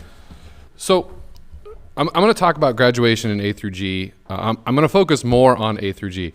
Not that graduation isn't important. It is important. But in our goals around excellence and equity, really A through G being the minimum for four-year university eligibility, that's sort of the minimum for excellence, right? So that's where we're going to focus most of our conversation today. And we will talk a little bit about the difference. But you're also going to hear two different terms, so I wanted to define them clearly up front so that we're all on the same page. So we'll talk about things like A through G or completion rate or graduation rate, or we'll talk about A through G on track. And so last time we talked about leading and lagging indicators. A through G completion rate, graduation completion rate, those are lagging indicators. In fact, they're the most lagging indicators we have in our system. We get them after kids leave 12th grade. On track is really more of looking at where is a student right now as a 9th grader, 10th grader, 11th grader, given the courses they're taking and the grades they currently have in terms of meeting A through G or falling behind in A through G or meeting graduation or falling behind. So we'll go through those a little bit, but I just wanted to make sure we were all clear. And on track is a current or leading indicator, depending on where you're looking. It's a leading indicator for our 12th grade outcomes. Obviously, it's a lagging indicator for 8th grade outcomes if you look at 9th grade on track, right? 9th grade on track is highly correlated to 8th grade high school readiness. So depending on where you're looking, you can have leading or lagging, but I just wanted to make sure we're clear on that as we move forward. Could you say that one more time first, Absolutely. Dr. Brown? May not have come through as clear to me. Okay, so completion for A to G or for graduation is only a metric we get at the end of the high school experience of a student. So once they've spent 12 years or 13 years with us, we can get a graduation completion rate or an A through G completion rate. On track is a metric that we can look at any point in their high school career. And what it does, and Dr. Kimberly Johnson will talk about it later, but what it does is it looks at the classes they're in and the grade they're earning to say, hey, you're getting an A in English, that meets the requirement, versus you're getting a D in English, you're falling off track, that doesn't meet the requirement for A through G, which gives us an opportunity to then take action early in a student's career to hopefully get them to that point where they have the minimum requirements met to be college eligible. Can I ask you a quick question? So with the introduction of the iReady program, does that increase our ability to know what the leading indicators are in this area, or does it have? Do we really just look at the end of each evaluation period? So the on-track indicators we can look at any moment, right? Because it's based on current daily grade in the class. So the grade the teacher and the student is earning, and the teacher is reporting back. What iReady does, especially in the K-8 world, is it allows us to look at things that might be root causes for why a student would struggle in English, for example, or in math, and hopefully we start to see, where students need support earlier, so that when they come to ninth grade, they're ready to take advantage of all the A through G classes. So like Dr. Camarino said, all of our pathways and our grad requirements are all A through G aligned. We don't offer a course sequence to students that's not A through G on track. We don't have a pathway that takes them to not being ready for that. So then the question starts to become, if they're not fully 100% on track, where are they falling off? And iReady gives us earlier leading data on that. And I presume we have ideas about the kinds of things that can be deterrents to maintaining on schedule for that. And we've done studies to say, hey, at this particular points in time, we may need to be offering more services in order to make sure that those don't drag down the eligibility for graduation. So hold that thought, and we have a few more slides coming that will hopefully add some clarity there. That's okay. Ms. Craig, did you have a question on this part? Yeah, I think this is a quick one. We used to have available the college readiness report that we sent out to families.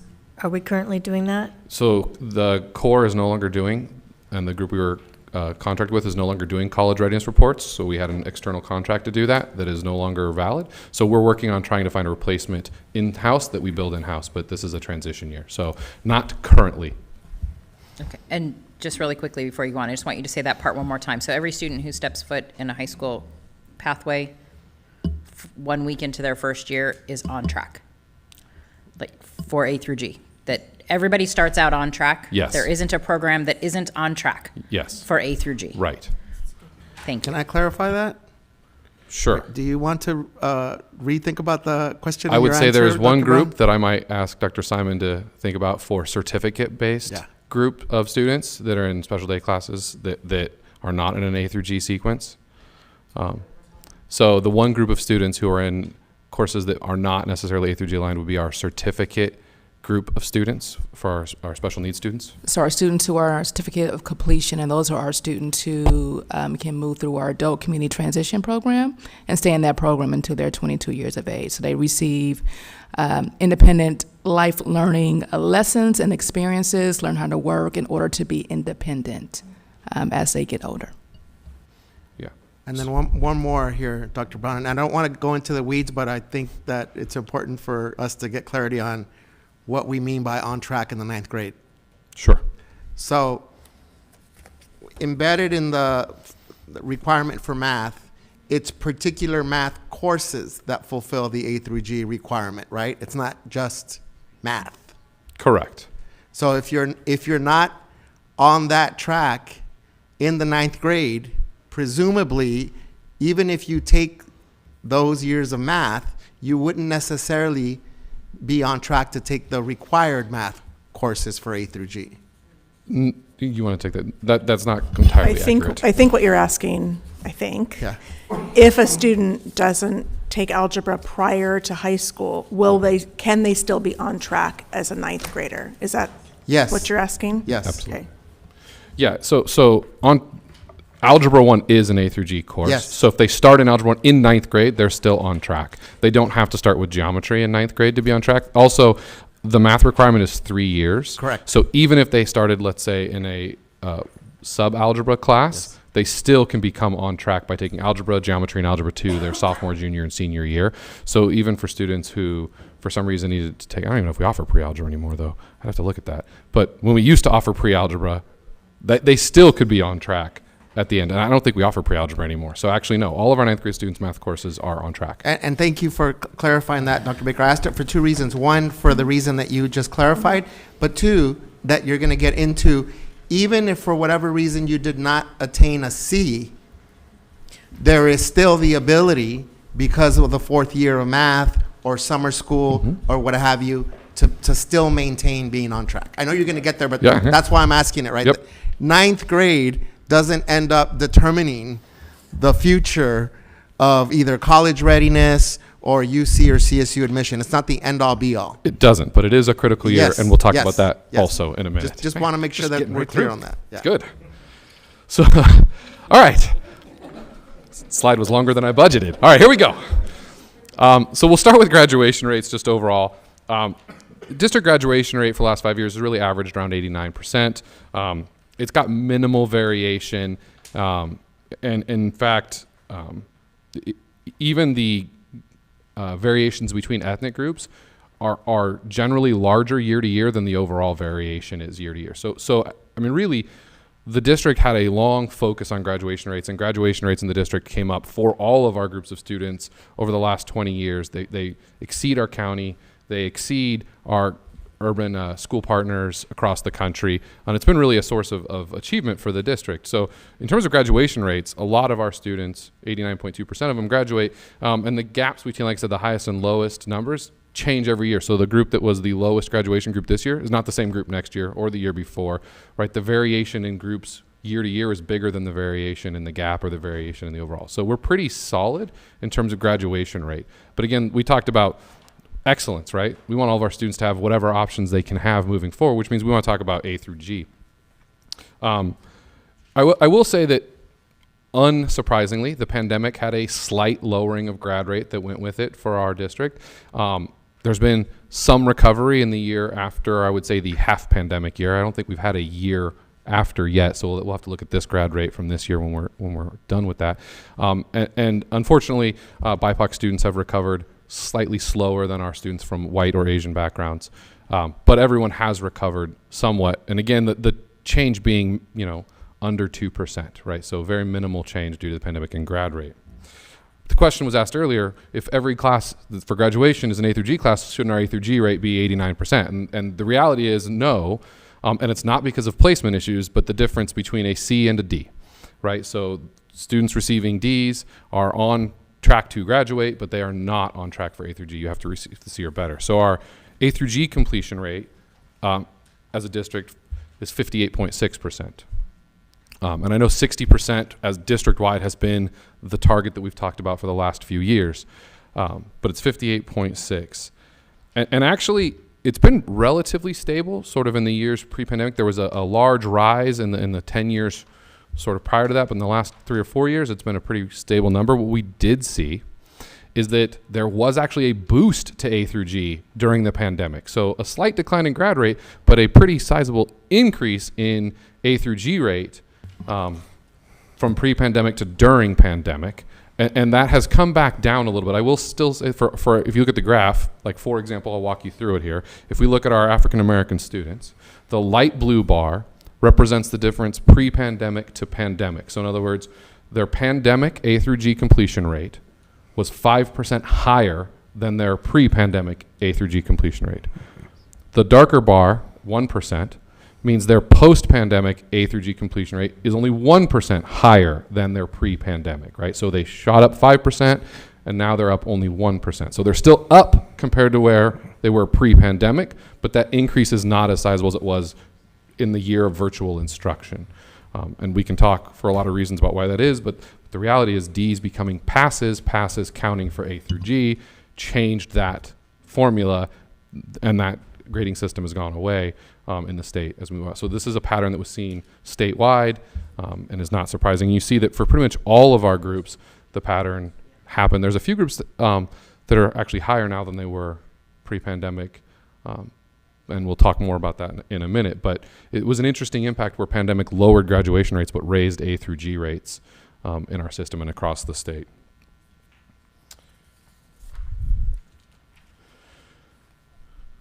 Okay, so let's talk about on track. So we talked about completion, right? That's 12th grade, they leave us. That's sort of like looking in the rearview mirror, like we can't really do anything with those students. They're gone, and we've done. But when we look at on track, right, we can look at 9th grade. So to someone's point, I believe it was you, Ms. Kurt, and Dr. Benitez, they come in at 100%. So day one of 9th grade, they are 100% on track. They don't leave 9th grade that way, right? So it was interesting. So when the research office started looking at the data, we were obviously really interested in gaps. And so what I would say is that for the last 15 years, the gaps in A through G rate, while very sizable still, are much smaller than they used to be. So not that that's saying that the work has been excellent or is done by any stretch of the imagination, but the gaps have gotten smaller. But then for the last 5 years, they've been relatively stagnant. So it was interesting to look as the gaps are stagnant, but despite whichever group we look at, the pattern is the same for all groups, which is they start or they end 9th grade at some level. They actually, as a group of students, fall more off track as they move to 10th and 11th grade, presumably because they've received a few more Ds or a few more Fs. So they have a few more areas where they're not meeting the A through G completions. And then in 12th grade, they spike back up to as high or generally higher than their 9th grade level. So that's, we talked about, Dr. Benitez, the 9th grade doesn't end your ability to recover. It's because we have a lot of options in our schools for credit recovery, summer school, additional courses in the block periods to make up those grades to get them to C's or better to then make that class qualify for A through G. So what you see is in the senior year, a lot of this recovery in A through G rate. And the pattern's the same for all of our groups, and the gap stays relatively similar across that pattern. So it really tells us that there's two things at play here that we have to talk about.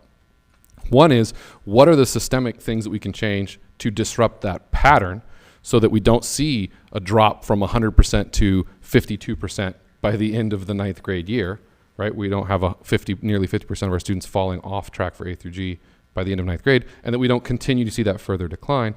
And of course, how do we center our students who are having lower A through G rates, in this case, in this graph, specifically our black students, to change the pattern and reduce the gap, right? So we have two things. One that's whole system to change the pattern, and one is the targeting certain groups to raise their achievement and close that gap between the things. So it's an interesting pattern, and I don't know if we want to stop here for a second if you wanted to ask questions before I go on to the next slide, which is to talk a little bit about some kind of more granular data, and then really get into some things that we're doing to address these, and some areas where we're actually having some success that I wanted to share.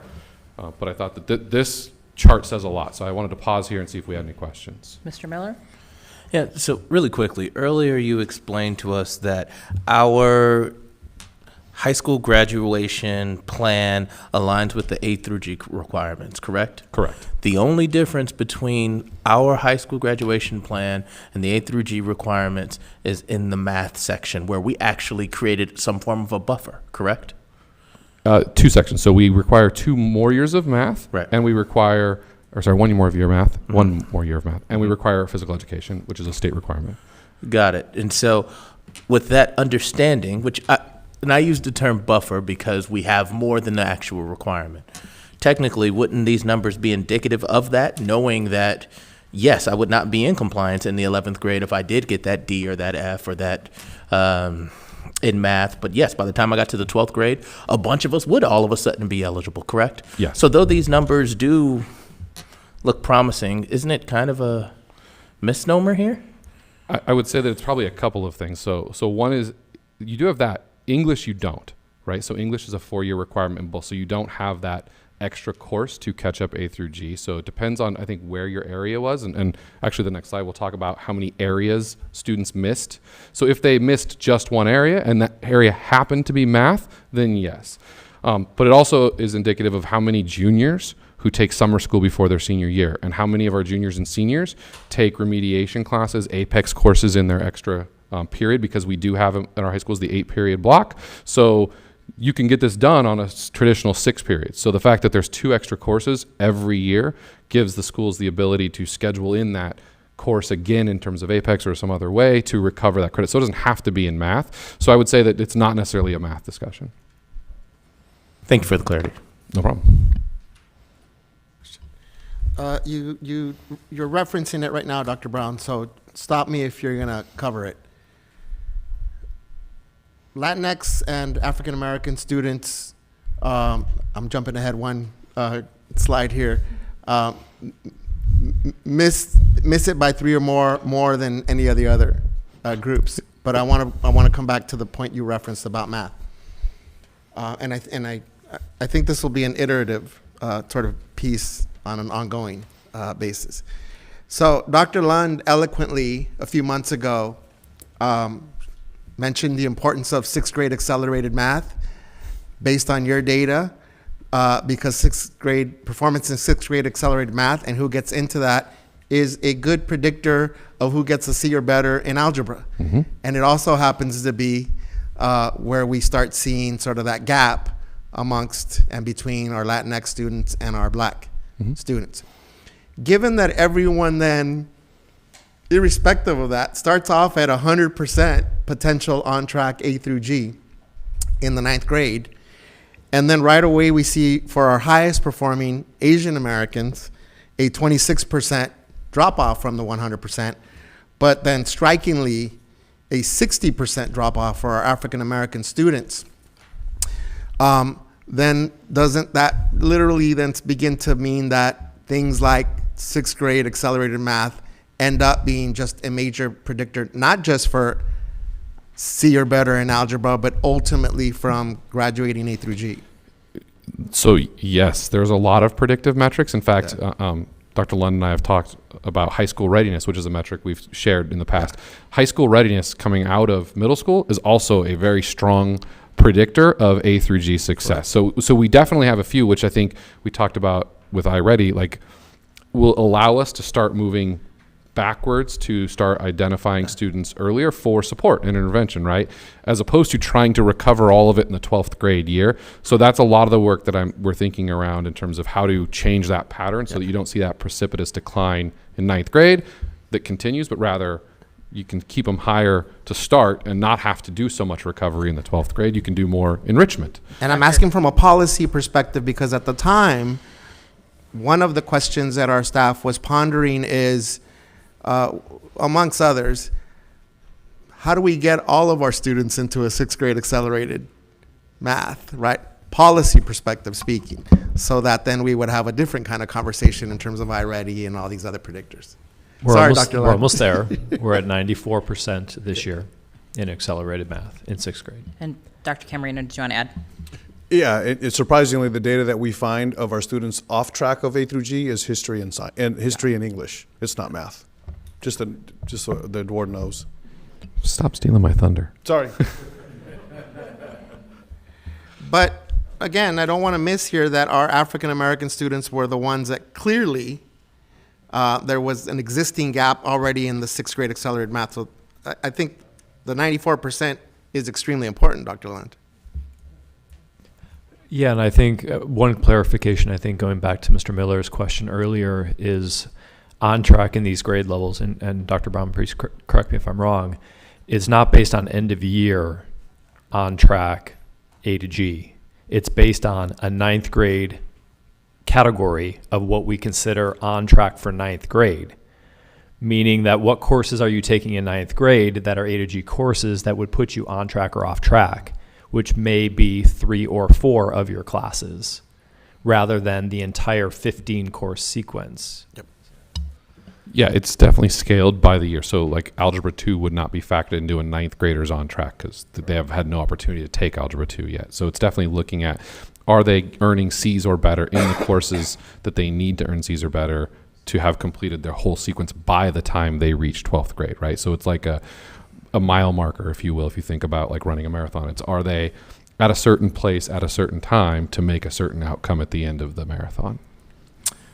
Thank you for the clarification. I'm not like Dr. Benitez, and I'm not going to skip a page. I'm going to wait for you to present. So And if you look at your data monitoring calendar, actually, we'll be coming back to A through G later in the year because the team in the research office is going to start really diving deeper into specifically which courses tend to be the biggest stumbling blocks and where can we do more. And I don't have that for you. So if that question comes up for you today, like which course is it, just hold on for a few months because we're doing that analysis. I don't have that at the moment. Yeah, I could feel that one coming. But this is what I think Dr. Benitez was referencing. So the other thing we started to look at was, okay, so we know who finishes completing A through G. So of the kids who didn't get it, so these are students who did graduate from our high schools, but they did not graduate with A through G met. So the question was, were they really close? Did they miss by one area or not? And the assumption in our office before we ran the data was, given the 12th grade recovery, we thought we probably wouldn't see too many that missed by one area because you were able to recover the one area. And that is kind of what we see for all of our groups. Basically, and I'll use the African American group as an example, and we put them first so we can talk with them.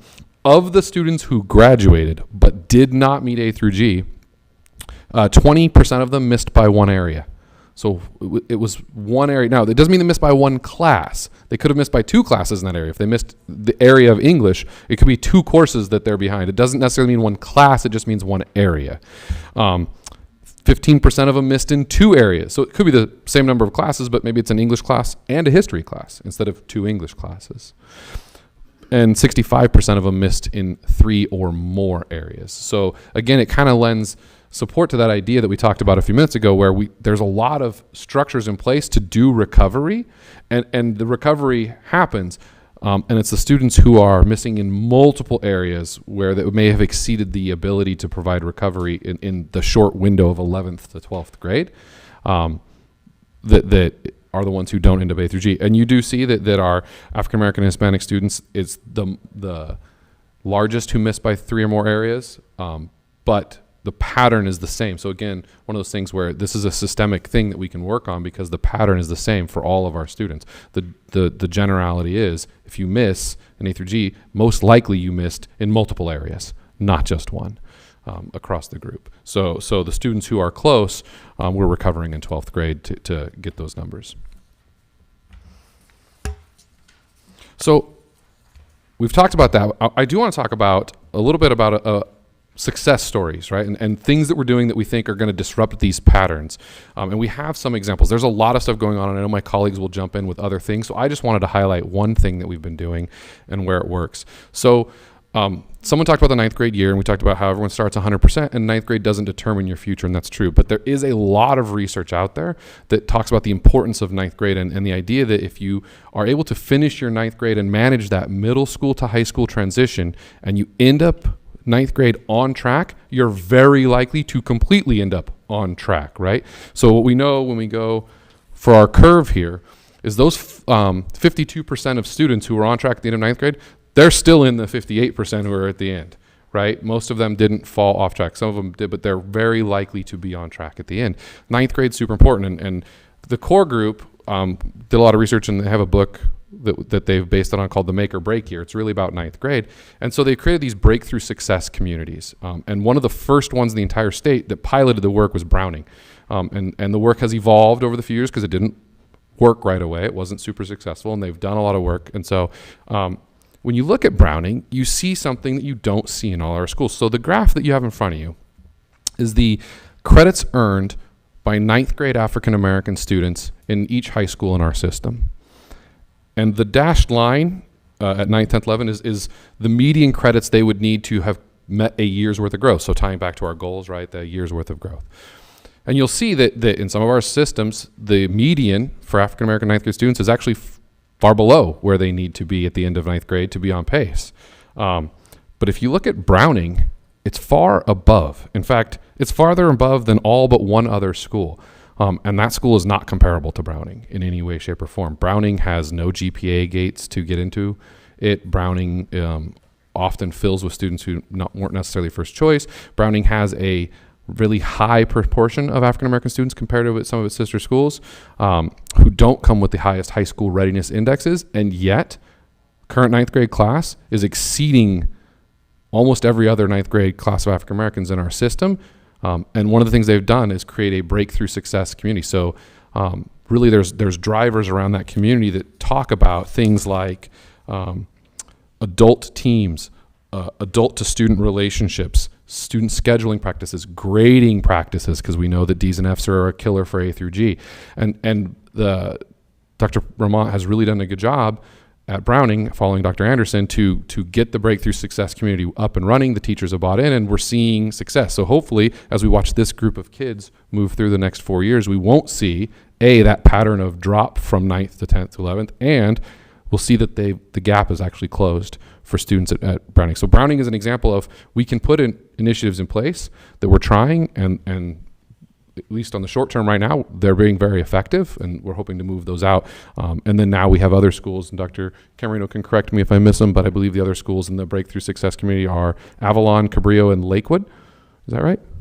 Yeah, Avalon, Cabrillo, and Lakewood, who are also doing, and they're really that focus on 9th grade to get them that strong start to the year so they don't drop off at the end. But there are other things we're doing to help change that pattern and close the gap. So I'll open up and invite my colleagues to talk about a few of these things. There's a laundry list here, but I don't think we're going to talk about all of them, but a few of them.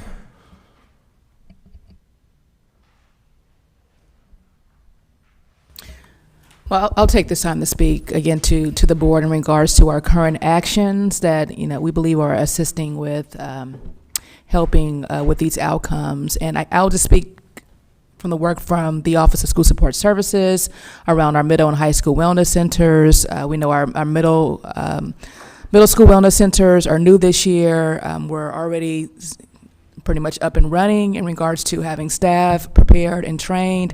Our high school wellness centers were a huge success last year in regards to more than 65,000 students walking in and receiving services, but a place that our students have stated is a safe space that allows them to be them, a place that allows them to feel welcomed, a place where they can work with an adult staff member or staff member in general who can provide them with support and guidance and how to maneuver through our system as well. So something that we're super excited about.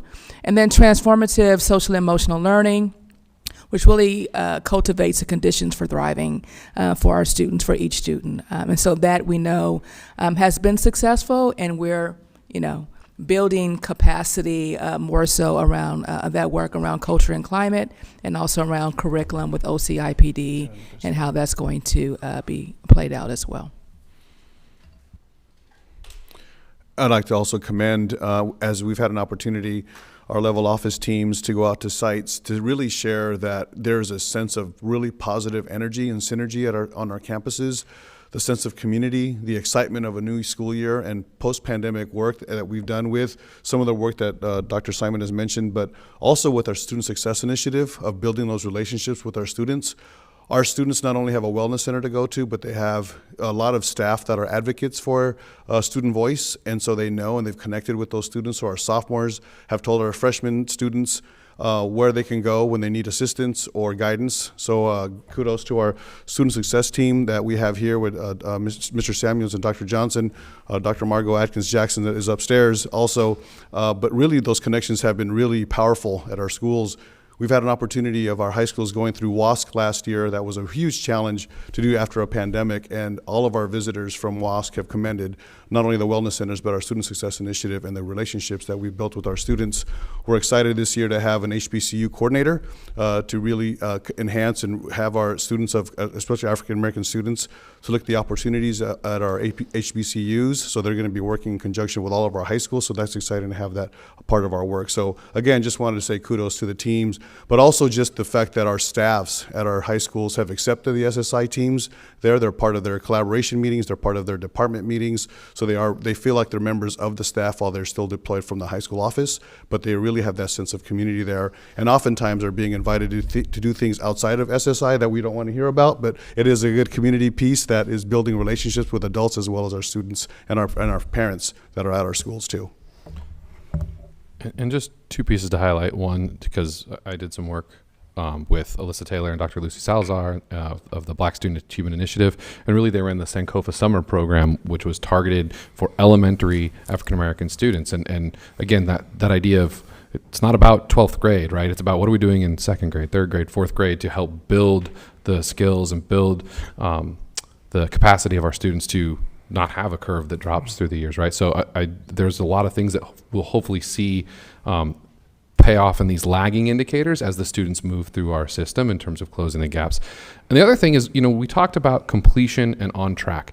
And on track is something that most of your colleagues will probably never hear about, because most systems don't measure on track. They measure A through G completion, but they haven't built systems. So Dr. Johnson's going to talk about our GUS system, and she'll explain it to you, but really we built an in-house system to look at students on track throughout their career so that we can intervene and do what needs to be done to recover at the last second, which, while not ideal, is better than not recovering, right? So I think you see some technical things that we're doing as well as some adaptive things that we're doing to support our students. And so with that, I'll turn it over to Dr. Johnson. Thank you, Dr. Brown. Good evening.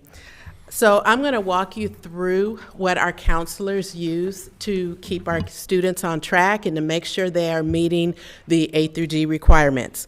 So as Dr. Brown said, they're using the GUS system, and that's the Graduation University Status System. And it's an internal system that was developed in collaboration with OCIPD, high school office, and the research department. So it's really a neat tool. Oh, sorry.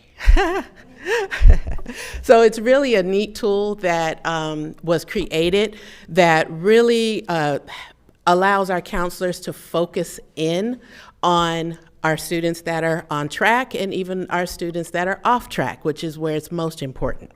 So what we did, we took a screenshot of what it looks like for a counselor and their caseload.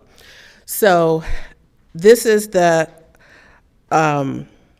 graph of what it looks like. So a counselor can see exactly what students are on track, which designated in that green section, what students are have met, the green, I'm sorry, and then the students that are on track with are in the green, and then the blue, I'm sorry, and then on track, alert. So those are the students where it's like, we need to kind of check on them. And then of course in the red, those are the students that are off track. So what a counselor will do is, let's just take the off track students. So they'll click on the red part. And then when they click on that red part, that will tell them exactly what classes the students are missing. Okay? So let me go to that one. So then this is what it looks like. And so it breaks it down from every area, and it will tell them off to the side where it says the notes. So like this student that we just saw, they are missing English. They're off track. So this is an 11th grade student. So they are missing 10th grade English and 9th grade English. And that could be because this student is transferring in from another school. We don't have all the transcripts yet. They haven't been uploaded, but this gives our counselors a red alert to say, oh, wait a minute, let me make sure that this student either A, has taken these classes and we need to get the transcript, or B, I need to make sure that I put that student in 9th grade English, 10th grade English for Apex or summer school, etc. And then this is another version of what they see, and this breaks it down even further because it tells us exactly what grade they received. And so, as mentioned earlier, here in the math section, this student received a D both semesters in Algebra 1. So that takes the student off track. So that lets the counselor know, okay, I need to make sure that this student is scheduled in an algebra class. Another example where the student is on track in the physical education area, this student has taken and passed PE, and they are currently in PE for 11th grade, which is indicated by these stars. So they're scheduled there, so they're going to be in that class and hopefully pass that class, so they'll be on track there. Any questions? And just a point of clarification, Gus is used for both graduate and A through G on track, right? So that way we can look at both in one screen, so counselors can see their students who are on track for A through G or off track, as well as students who are off track for graduation, so they can make the appropriate intervention and placements for those students. And this is all live. We just took the screenshot, so it's all live and they can see it. So if a student is doing well in a class and then they get a D or they're getting a D, then the counselor can call that kid in right away and say, hey, I see that you're getting a D. What do we need to do to get that grade up? Okay, so that was going to be my question, is this is a tool mostly for counselors? Obviously teachers or anyone else who has an interest in that student can look at it, but counselors will use it as a primary tool. And Gus is internally built by our stellar internal IT team. The research team. The research team. They do a great job. Yes, yeah.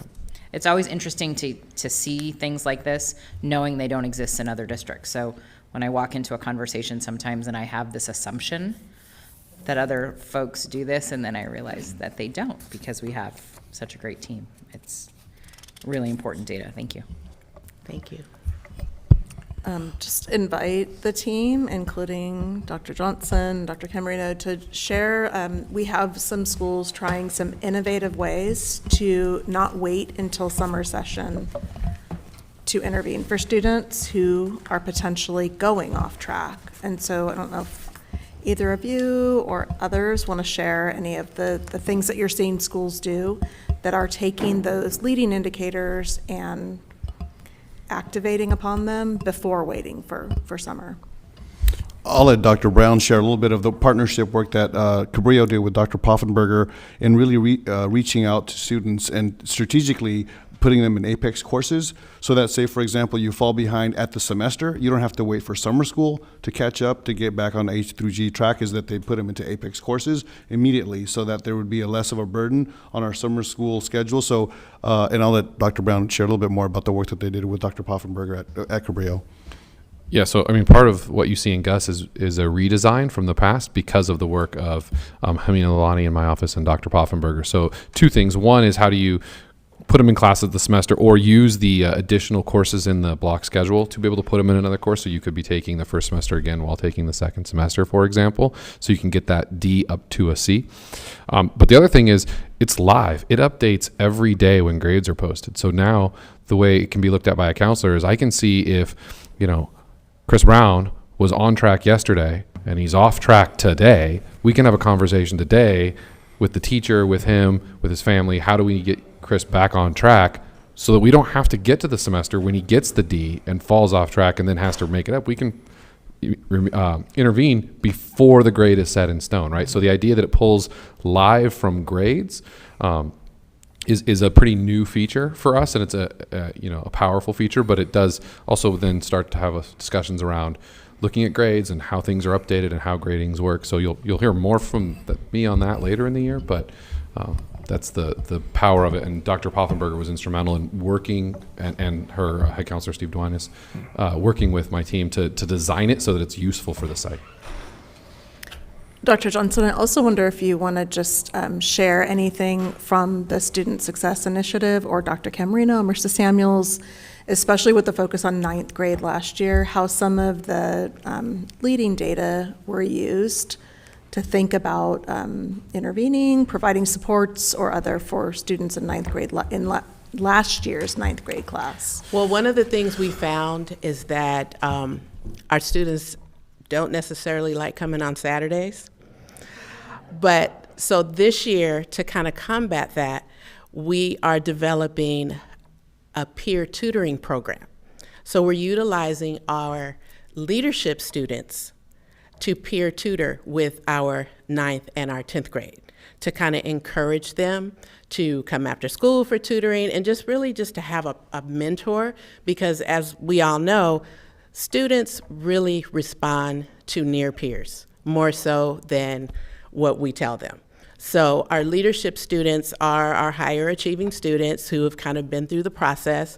And so we thought it would be a wonderful idea to pair those students up so that they can really just get in there and grab those 9th specifically the ninth graders, and get them on track a little quicker than maybe we could do because of that near peer experience. Another item I'd like to share too is our sites have done exceptional outreach to parents and students with those relationships to let them know what Apex is about, right? It's an independent way to catch up on your credits. But one thing that I will share that Browning has done, again, the reason why they're doing so well with ninth grade is our SSI team at Browning has used their Saturday classes to incorporate their culinary piece, and they're actually cooking their way back into catching up on their credits. And not only do they get a chance to incorporate the culinary aspect of opening that amazing kitchen that they have there, but also getting an opportunity to use why they're at Browning is to go ahead and start cooking, but also and connect them to do some of their Apex work and other work that they can use to catch up with, and tutors to help them along with the work. So kudos to Donald Williams for really enhancing that work, and the SSI teams that are out there to really get our students there on a Saturday. So if you ever have an opportunity, it's not every Saturday, but of the Saturdays that they are there, they are definitely putting themselves to work, not just the academic piece, but also using the culinary aspect of the work to get them there. And they get to also have the opportunity to eat their assignments sometimes. So that's the best part for them.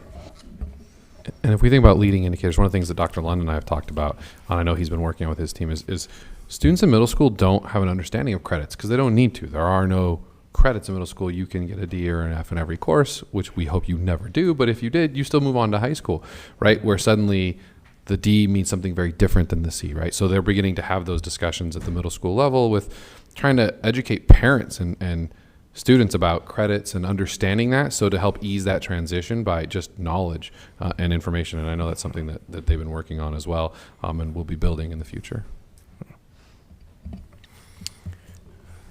Mr. Miller. Yep. I have been chomping at the bit because I'm super excited about Gus. I had no idea that we were working on this collaborative software here, but I have a couple of questions. One is, can you speak to the collaboration of different programs that it works with? I'm assuming it's working with Canvas? No, I mean, well, help me out here. How was it tracking both your daily grades along with any classes that you've completed? I'm just curious. I'm assuming it's a couple of programs speaking. Yeah, so it's a program that was written in-house, and it pulls your enrollment out of our student information system, Synergy. Okay. So it pulls the student's enrollment down out of Synergy. Well, actually, there's an intermediary. I don't know how nitty-gritty you want me to get.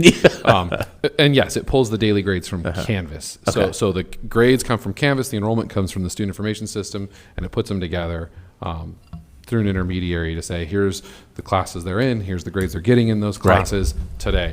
And then when the teacher updates it, and it pulls every night. So if the teacher doesn't change the grade, nothing changes, but if the grade changes, then it changes overnight.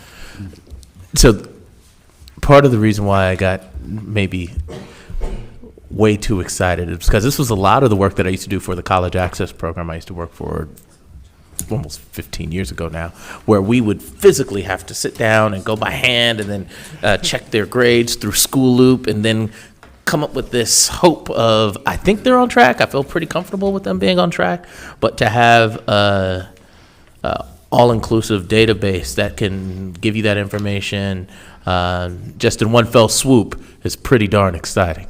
As I speak to that, it sounds as though, and I think you gave that clarification to Megan, that this is just an internal tool, correct? This is not something that's shared externally with any college access organizations, no mentoring programs, none of those things, huh? No, this is an internal piece of software only. Swing and a miss. I was just curious if there was an opportunity for those organizations that are assisting our students and also part of the team to a certain extent to collaborate. But this is really, really cool. And I'm glad to see that these collaborative softwares are going to be one of the great tools to help us get more kids into four-year universities, which I'm obviously most interested in. The second piece, and this actually goes back to, it was slide, give me a second here. It was talking about the supportive services for our students. I'm sorry, give me 1 second here. Oh, here it is. So we were talking about the highlights and current actions. And so, obviously, we have our learning and acceleration and support plan, which we're all behind, and underneath we listed Black Student Achievement, HBCU University Campus Tours and Visits, along with an HBCU coordinator. Now, I would make the assumption that they're kind of working collaboratively, but I'd be curious to hear just some of the work that's being done with those three entities.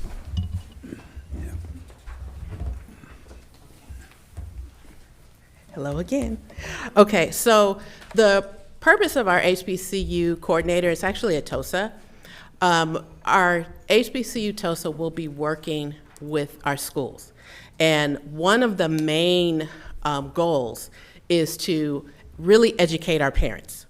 Because one of the things that happens with our students when they go away, our parents don't understand certain things, especially like financial things and issues. So he will be working with our parents, running parent groups, working with our students, having some of the schools come out and some of our local graduates come out with HBCU fairs and of course tours, planning our HBCU tours. So all things related to HBCUs. Which is a supplement on top of every school having a college and career center. So making it even layering another connection. Understood. And this TOSA, are they also the person who's planning the HBCU University Campus Tours and Visits? Yes, they will be planning those as well. And then can you speak to the collaboration between this TOSA doing both of those roles and the Black Student Achievement Initiative? Yeah, I believe we will be working collaboratively with BSI, yes. But there's no strategic, maybe this is something that Justin can help us out with. I think because it's new, that person hasn't started yet, right. if I'm not mistaken. But that person will, of course, be working directly with the initiative. We've actually, not only is there the initiative, there's the Sankofa Saturday programs that are baked into the LCAP. There's going to be after school programs, but we're really working on making this Black Student Achievement, minus the word initiative, a systemic change. And so all of these things that you've heard kind of all flow into the Black Student Achievement Initiative. And so when you hear about an HBCU TOSA, that's just one of the other things that's going to fall under that umbrella of Black Student Achievement across the district. Thank you. And I know that in October, again, we're learning to be patient. We're going to talk more, I would assume, it's, centering African-American students, so centering Black students. We'll probably talk more about this and some of the concerns that came up during public comment as well. Dr. Benitez, did you have a question? Yeah, and I'll you and I were having a sidebar discussion, so I'll save that part of it. But I'm thinking about the data in two different ways, Dr. Johnson. Starting off with the 100% of students that are on track in the 9th grade, and then those 40%, 50% of students that fall off track, and 60% of Black students that fall off track soon thereafter. And I'm thinking about 9th grade at Browning, but in essence, what the data that we've gotten the last 2.5 years, 2+ years that we've received, points to this putting a lot of stress on our high school, on our high schools. Because really, the two ways that I'm thinking about data is, look, irrespective of how you did in K-8, you're on track on 9, right? But we see with our African-American students, 60% in that first year fall back off track. So that's a lot of stress on a system in either trying to mitigate what did or didn't happen K-8, really, because it's not just a reflection on 9th. It's a reflection of K-8. So on the one hand, it fulfills the promise that, hey, you can get a restart in the 9th grade. But on the other hand, we're trying to do what, in many regards, wasn't done in K-8. So I appreciate the effort put in the 9th grade, but really, my thinking is, it's a system issue here, because even when we do right by those students that got off track in the 9th grade, we still have a huge gap, right? If everyone started off at 100%, even when we're doing our best, right, we're still 40% off track. So I don't think that that's as much of, and I know that you're not presenting it this way, but that the narrative is 9th grade is your make or break year. That's a lot of stress on a high school to account for the first 8 years of, us not meeting our goals. So, I guess at the system office levels, I'd love to hear thoughts of what those conversations are, because ultimately, if we know that at least in the 6th grade, we have some predictors, really what we're talking about here is, and what the literature says is, in 3rd grade, unfortunately, we already have a good idea who's going to end up in a CSU or UC. And sadly, most of our Black and Latinx students are not giving us the predictors that we need as early as the 3rd grade. And again, it gets confounded in middle school. So I'd love to just get initial thoughts as we take deeper dives with this data. But really, I can't take my mind off of that. Is a lot of stress on our system in the 9th grade. If 60% of Black students and 50% of our other BIPOC students are falling off track within that year. Yeah, and actually, I appreciate the question. That's something that at the elementary level we talk a lot about. And I'm going to even go beyond that to the early learning and elementary level, that even as early as our early Head Start programs and our Head Start CDC programs, moving into our new TK kindergarten full day programs, how can we ensure that there is no gap to begin with when students move into 1st grade? You heard Dr. Lund mention 6th grade accelerated math. We hold an expectation with our principals and then with their teachers that 5th grade students are going to leave elementary school proficient in math. That's the best way to get them into the accelerated math in 6th grade and be successful. Are we there yet? No, of course not. But that's something that when we think about A through G at the elementary level, we know that we hold an obligation to ensure that our students are as ready as possible going into middle school. So as we look at some of our metrics and some of our student outcome goals, we backtrack those all the way down to the elementary level. What does that look like to be middle school ready? What does that look like to be 1st grade ready? What does that look like to be kindergarten or TK ready? So we're not there yet. Obviously, we haven't solved the problem yet, but that is something that our teachers and our principals are constantly looking at. And with more and more leading data, not waiting till the end of 5th grade to say, did we hit our mark? But along the way, are we seeing some progress? And are we putting in the interventions that are needed along the way? Mr. Otto, did you have a question? Well, I was beginning to think that what we were developing was a new kind of indicator, which was the eating indicator at Browning, but I didn't know how you were going to measure that, whether it was by calories or number of Saturdays that you attended, and whether it was leading or lagging, but maybe not. Calories would be leading, waistline expansion would be lagging. Yeah, I think, and just to go back, so to take us back up to district level goals, you heard Mr. Moskowitz, Dr. Lund, Dr. Camarino talk about system-wide coherence around acceleration and support. So starting with our littlest people, 4-year-olds, all the way up, and that our entire system, the entire team that sits before you, and all of the work that we do contributes to our district goals. So goal 1 has both a year of growth in it, as well as students who are below grade level or below level being supported and achieving greater than a year's growth, which is how we talk about acceleration. And a sub part of that also, and I just want to speak to some of the community inquiry around our Black students. Our Black students have been written very specifically into our goals around acceleration and monitoring. And so among all of the elementary schools, all of the middle schools, and all of the high schools, there is a systematic approach that cascades from the district's goals. And so you could walk into any school and talk to principals about their work in building teacher capacity and teacher efficacy and the teams that they're building. in service to the goals that we all, including you all, have set for our students, especially looking at our historically marginalized students in our Black students.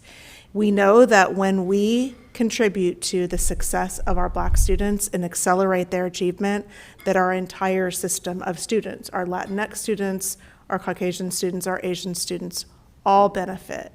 And that is our mission and our driver in the way that we're thinking about goal setting and really stretching ourselves into new ways both of looking at leading indicators and supporting staff who have the most opportunity to respond to those leading indicators, classroom teachers, support teachers, counselors, to use the leading indicators to change some of the lines that you've seen tonight.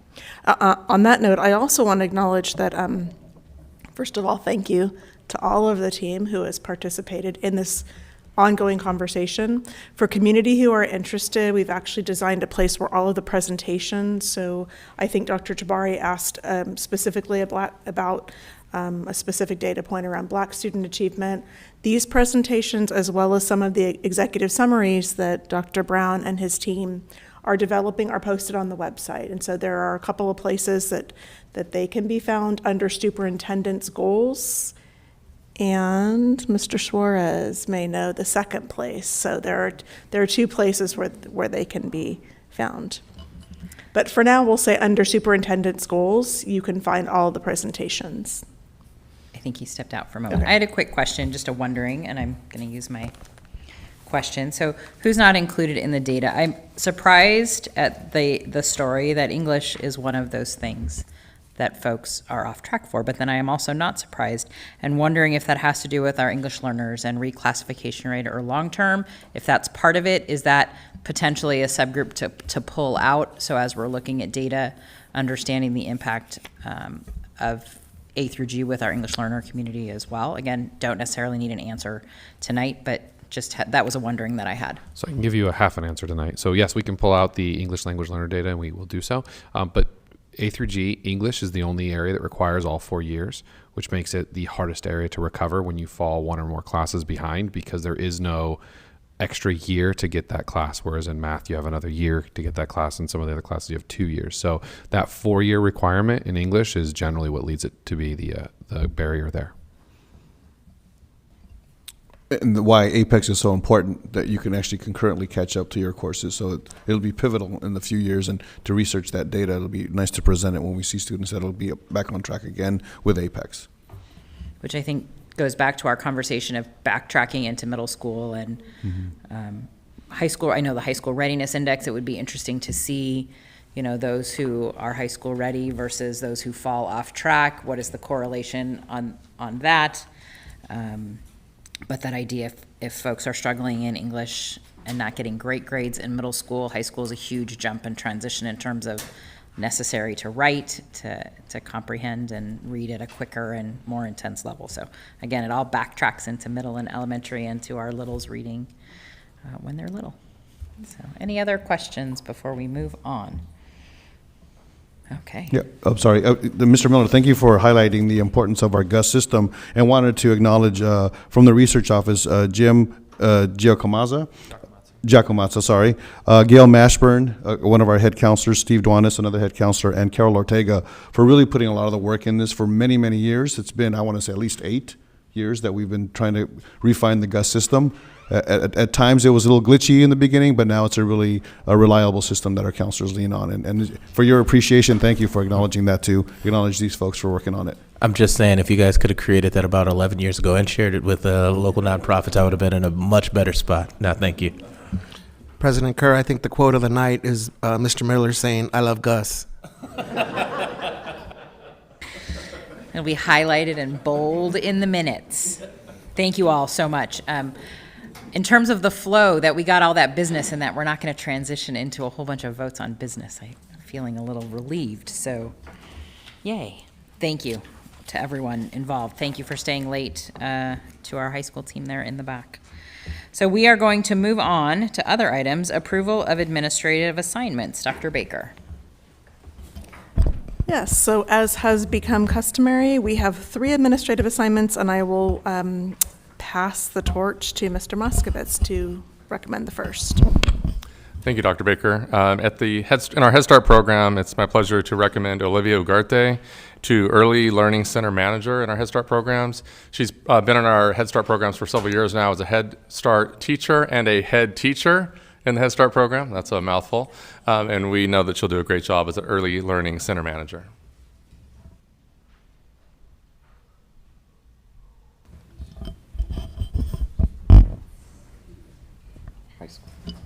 Do we need a motion? Are Do we you want Dr. Simon to go, Dr. Camarino? Please, Dr. Simon. All right now, so hello board again one more time. At the last board meeting on August 17th, the board approved a new position in the Office of School Support Services. And that position was Special Education Director of Teaching and Learning, which the board approved for Mrs. Luana Milburn Wesley to serve in that position. And then Dr. Rachel Heenan is now in the position of Director of SELPA, Data Monitoring and Compliance. So with this position of Dr. Diana Zepeda McZeal, she will serve in a position as our Administrative Assistant for Special Education for Compliance. She comes to us with 19 years of experience in special education with expertise in resolution sessions, evaluation timelines, and the implementation of legally compliant IEPs, but are known as individualized education plans. So super excited about the recommendation to you this evening. And lastly, from the high school office, we have a counselor from Lakewood High School who has been serving in an open position as a head counselor, as interim head counselor from Lakewood, is Mr. Damon Kunkel. Move approval. Second. Any discussion? All in favor?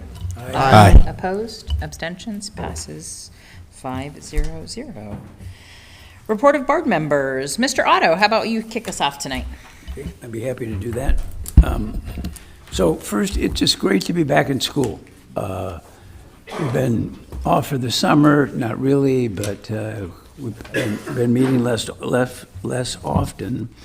And it was really inspirational to feel the trust on the 31st when everybody came back, with the exception of SADA, which had started 2 weeks earlier. And it just reaffirmed my belief that these communities that we serve educationally really trust the district and are willing to come back and say, okay, where are we going now? There was such a good feeling tone. I had the good fortune of visiting on May 31st 19 schools. When I saw Mr. Camarino earlier, I think I'd been at 14, but I was trying to figure out what was still in my district since the redistricting, but we figured that out. And when I told my wife that I wanted to go to the last one, Avalon, the 20th school, she said, "You can't swim that far."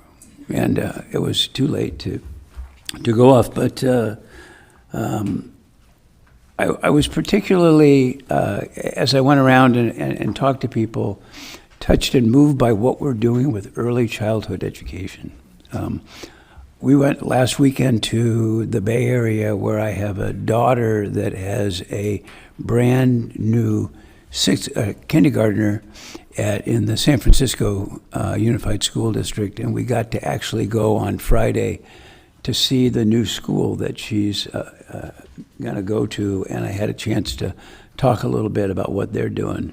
They're not doing anything. I mean, they do have some programs, but my daughter, who also has a 4-year-old, said, nope, it's so competitive, you just can't get into these early kindergarten programs, and so it led me to do a little bit of research, and we are so far, ahead of everybody else in the state. I attribute that to Mr. Moskowitz and all that he's done, and I saw that 18-minute video that he did about back to school, and I thought that was remarkable. I mean, really was. So I'm excited about the beginning of the year, and the question is, where do we go from here? I can't help but acknowledge the new format that we have for board meetings and how it seems to focus us on student outcomes. And we're still getting into it, and we're still fine-tuning what it is that we're doing, but I can't help but notice that we just spent more than an hour on student outcomes and one item of discussion. Great information, and it keeps us it keeps us focused. We're making sure that the things that we do are important, and my goal between now and the next meeting is to get Mr. Suarez to take me into the war room and show me what's up on those walls, and so they can understand them a little better, because it's really exciting. So that's it. Thank you. Ms. Craighead. Thank you. Yeah, for the most part, we've had a positive opening to school. I've heard words like hopeful a lot and encouraging, and I just want to acknowledge the challenge that the weather has posed, and not all of our schools have air-conditioned buildings, or some of our schools have air-conditioned classrooms, but for the most part, older and aging buildings, and part of that is because our schools average 70 to 80 years old, and we've been remodeling, adding air conditioning as we're able to, but we're only able to do a few schools at a time, and it's taking us a lot of time and a lot of money to get to that. But I do want to acknowledge the struggle with our teachers being in classrooms that are hot and very uncomfortable, and the effect it has on their ability to teach, on the students' ability to pay attention, to almost do anything. And so I just want to acknowledge that, and the weather is going to be changing, and I look forward to a time when everybody will be comfortable in their classrooms. And then also I'd like to congratulate some of our LBUSD community. Our Poly teacher Leslie Saito was named Outstanding Woman in Education by the Long Beach Area Chamber of Commerce. And our physical education curriculum leader, Lisa Ulmer, received the Frank Vessels Jr. Award from the Long Beach Century Club. Bixby teacher Jill Nickel was named Teacher of the Year by Long Beach Council PTA, who also named Lester Dawson IV as Administrator of the Year. And our own Long Beach Unified Office of Student Support Services recognized Sarah Madrid as Psychologist of the Year, John Wong as Counselor of the Year, and Miguel Zuniga as Social Worker of the Year. And also, our former board member, Dr. Felton Williams, was one of 9 men recognized by the Long Beach branch NAACP as a 2022 influential man and father of the year. So congratulations to those members of our Long Beach Unified community. Thank you. Thank you. Dr. Benitez. Thank you, President Kerr. I was just about to text Dow congratulating him.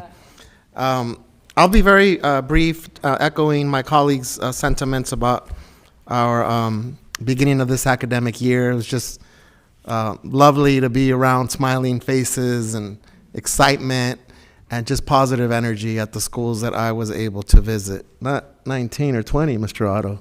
Props on that. And also with what Board Member Craig had just expressed in terms of the heat, these first couple of weeks of the academic year. I know that folks have reached out to us as a board, and we appreciate folks reaching out to us. We know it's been very difficult in those classrooms, but I do want to highlight a few things that our district just mobilized on and is currently still trying to provide support with. Making sure that we have some alternate spaces, right, and that we're rotating, particularly at our schools that lack air conditioning at this point. Providing flexibility in terms of folks being able to access fans, and yes, we know that fans aren't the end-all, be-all, but I think it's important to acknowledge that it was all hands on deck these last few days. We are exploring, I won't commit ourselves to anything yet, Dr. Baker, but we are exploring things that we could do very quickly that include some possible fluids and refreshments for our most impacted schools and grade levels. I know we have board support for this. Again, we haven't made a decision about it, but our executive team, our board members have all expressed concern about the heat, acknowledgement that it's a super tough situation.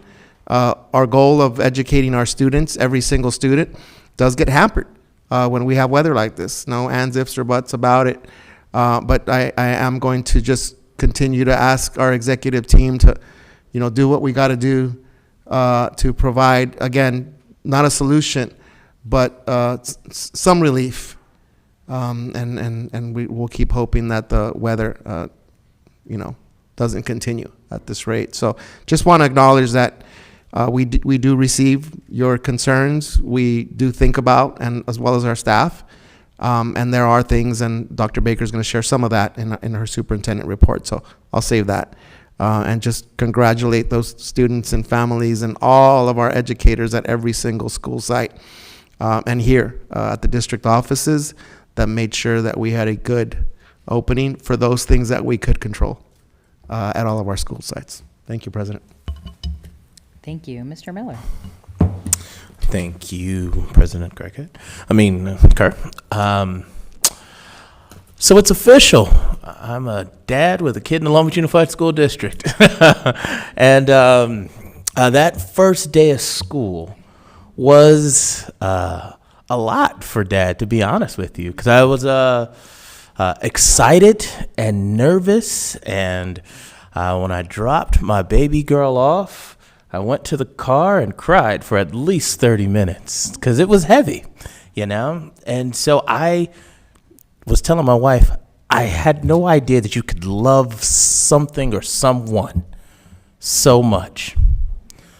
And all things considered, it was a small lesson for me, but that same love is something that every parent absolutely knows what I'm talking about. And so when we had the young ladies and the young man who came today on behalf of CAC, their love for their kids is exactly why we do the work that we do, and the decisions that we make impact those families on a daily basis. And so all things considered, it just really, really warms my heart to see both the strategic work that we're doing to support these families, the empathetic work that we're speaking to when we're talking about work that could be potentially going behind the scenes to support with the heat wave. Just all of the great work that the admin team is doing. And I just really wanted to thank you all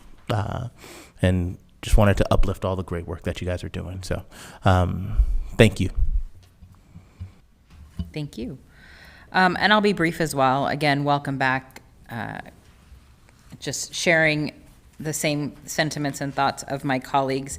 I do want to thank Jordan High School, their administration, staff, and students for hosting the managers meeting this year. It was fabulous to have everybody come uptown and see not only the progress on the buildings, but the amazing community that exists in North Long Beach and talented and joyful students who welcomed us on the blue carpet.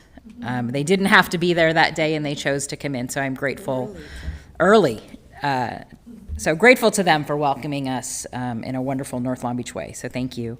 Also wanted to shout out our facilities team. While we were there, Dr. Baker and I got to sign the final beam on the building that's going up in this phase of construction. And so they had their topping off ceremony the next day, and that is the first project again under our community workforce agreement.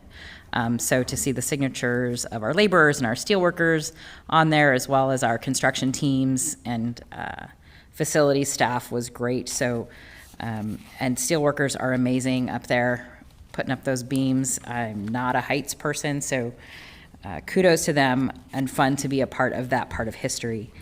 And this morning on Morning Edition, if anybody's an NPR fan, Kwame Alexander, who's their poet in residence, who's fantastic, crowdsources poetry. And so he crowdsourced a poem around the start of school.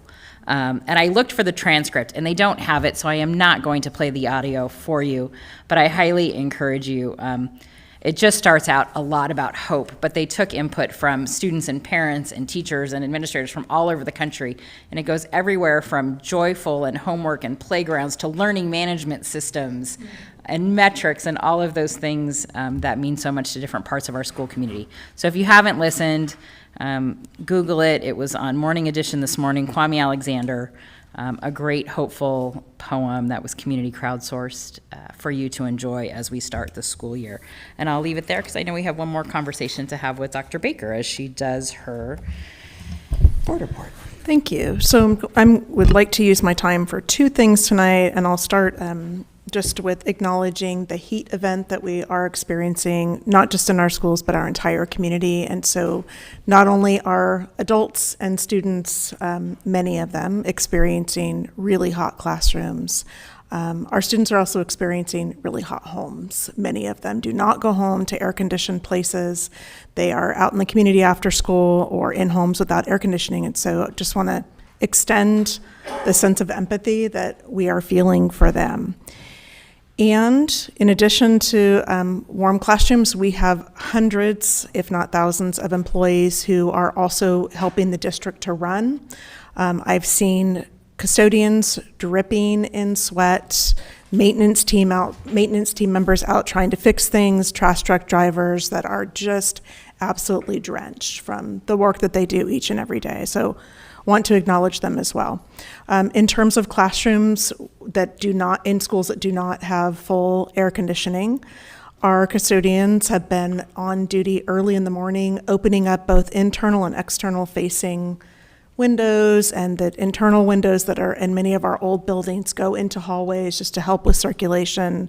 They have been ensuring that any fan that exists, that it's affixed, as well as the hundreds of fans that have been distributed, are working and supporting at least the movement of air. We're also using any cooler room as a cooling station. So in some places, depending on where an auditorium faces with the sun, that may be cooler than actually being in a classroom that faces the sun. Many of our schools, or most of our schools, have at least some air-conditioned spaces. And so I've been in schools over the last several days where they're rotating for teachers to have lunch in a cool space, for classes to come for quiet time in a cool space, and doing the very best that they can with incredible teamwork. Also just lowering their expectations for themselves on what they are going to achieve in these days. So the routine of school is really important, and I know that there have been many call-outs for ending our school days early. We're holding that our expectations are keep the routine in place, use the resources that are available, so we also don't send thousands of students out into sweltering streets and into homes where they may not be experiencing air conditioning as well. Lastly, some other things, encouraging a lot of hydration, breaks for both adults and students, lowered lighting in indoor spaces, and then as it's appropriate, so elementary schools have an rainy day schedule that they use when it's rainy. Many of them are using that as an option for how to manage not having students out running around playing tetherball and the other things that students like. So we are doing the best that we can. I want to just express deep gratitude to teachers and all of our staff, rec staff, who are working together to make the best of the situation that they can. And we are keeping our fingers crossed for the end of the heat event that is scheduled to, according to AccuWeather, to end tomorrow night or early Friday. So just sending our best out. We have been out in schools. I know, and my colleagues have been in those places of dripping wet experience, maybe not for the whole day, but trying to make our way around. In some cases, we're leaving teachers to go use the restroom, go have a hydration break, and so we will continue to do that as this heat wave sits with us for another couple of days. The second item that I'm bringing, and I know it's late, so I'll be brief tonight. This is not a one-time thing, but I want to introduce the idea that is a next step in our work to elevate student voice. That this idea has been discussed by members of the board with me over the last couple of years, and so we're finally not trying to get it to be perfect, but trying to get it into this space. One of Mr. Shumfer's first things that he worked on as general counsel was to research policies that bring a student board member to the dais with you. And based on that research, in the next couple of meetings, you're going to see the introduction of a policy related to having a student board member, in addition to the student board member who might be visiting to share from an ASB perspective what's going on at their school. The kind of policy that we're looking at is a student that would come for all the board meetings, who would also be invited to different events that the board attends, that would be at the table with adults in many different environments, again, that elevates the perspective that we have on student voice. There are some details that I'll share in future meetings about what their voting rights are, but essentially this student would come from, would be a student who has been elected in some way by his or her peers, meaning that they might be an ASB student, they might have been elected to a leadership role at their school, they may have been elected into a club that they're running at their school, but in some way they have to have been elected by their peers and then selected, in the case of this policy that will be presented to you, an opportunity for myself and board chair to make a selection from those who are interested in this kind of assignment. It's bigger than coming to make an evening presentation and leave. This is a student who will weigh in and share the student experience when we're talking about A through G. That student might give a perspective on what it's been like to use GUS, to be in a classroom that's focused on culturally relevant pedagogy, to think about the data that we're talking about and give a student perspective.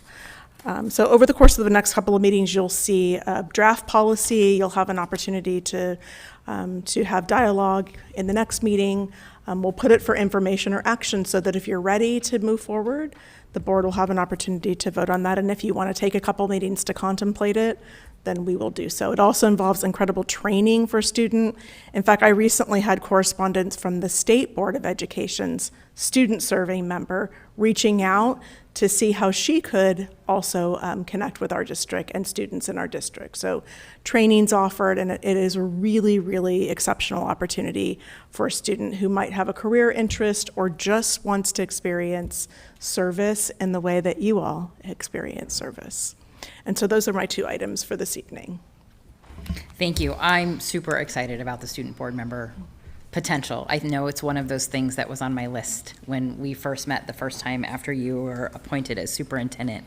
So thank you for bringing the conversation and making it real. And Wayne, thank you for your help in that as well. I think we all know that students are interested in policy. We've worked with students for Californians for Justice, for the green teams, or for green schools, and they change the conversation when they're in the room. And I'm excited to have that perspective in a more formal way, in addition to the students who come and tell us the great things that are happening at their schools, because I think that's a really important part to keep up. We know they have their own networks and communication styles, which can only help us do our job better and keep us on our toes. So thank you. I look forward to that conversation continuing. Any other comments, colleagues, on that? Okay, any announcements? No, I'll just add that it's a great opportunity for one student, and I think as long as we are maintaining our practice of having a student from different high schools come and share their reports, I think that's kind of the best of both worlds, because it's so wonderful to give students the opportunity to experience this situation. And it's also wonderful for us to hear about their experience at their individual high schools. I know it's been beneficial just to learn about the different cultures at our different high schools and what's happening on different campuses. So this to me sounds like a good opportunity. It's just a shame it couldn't be for more than one student, because we're such a large district to have one student in this position. But I mean, that's a complicated matter. But this is a good first start at the conversation. Okay. Any announcements? Board members, staff? No. All right. So I'll entertain a motion to adjourn until Wednesday, September 21st. So moved. Great. See you then.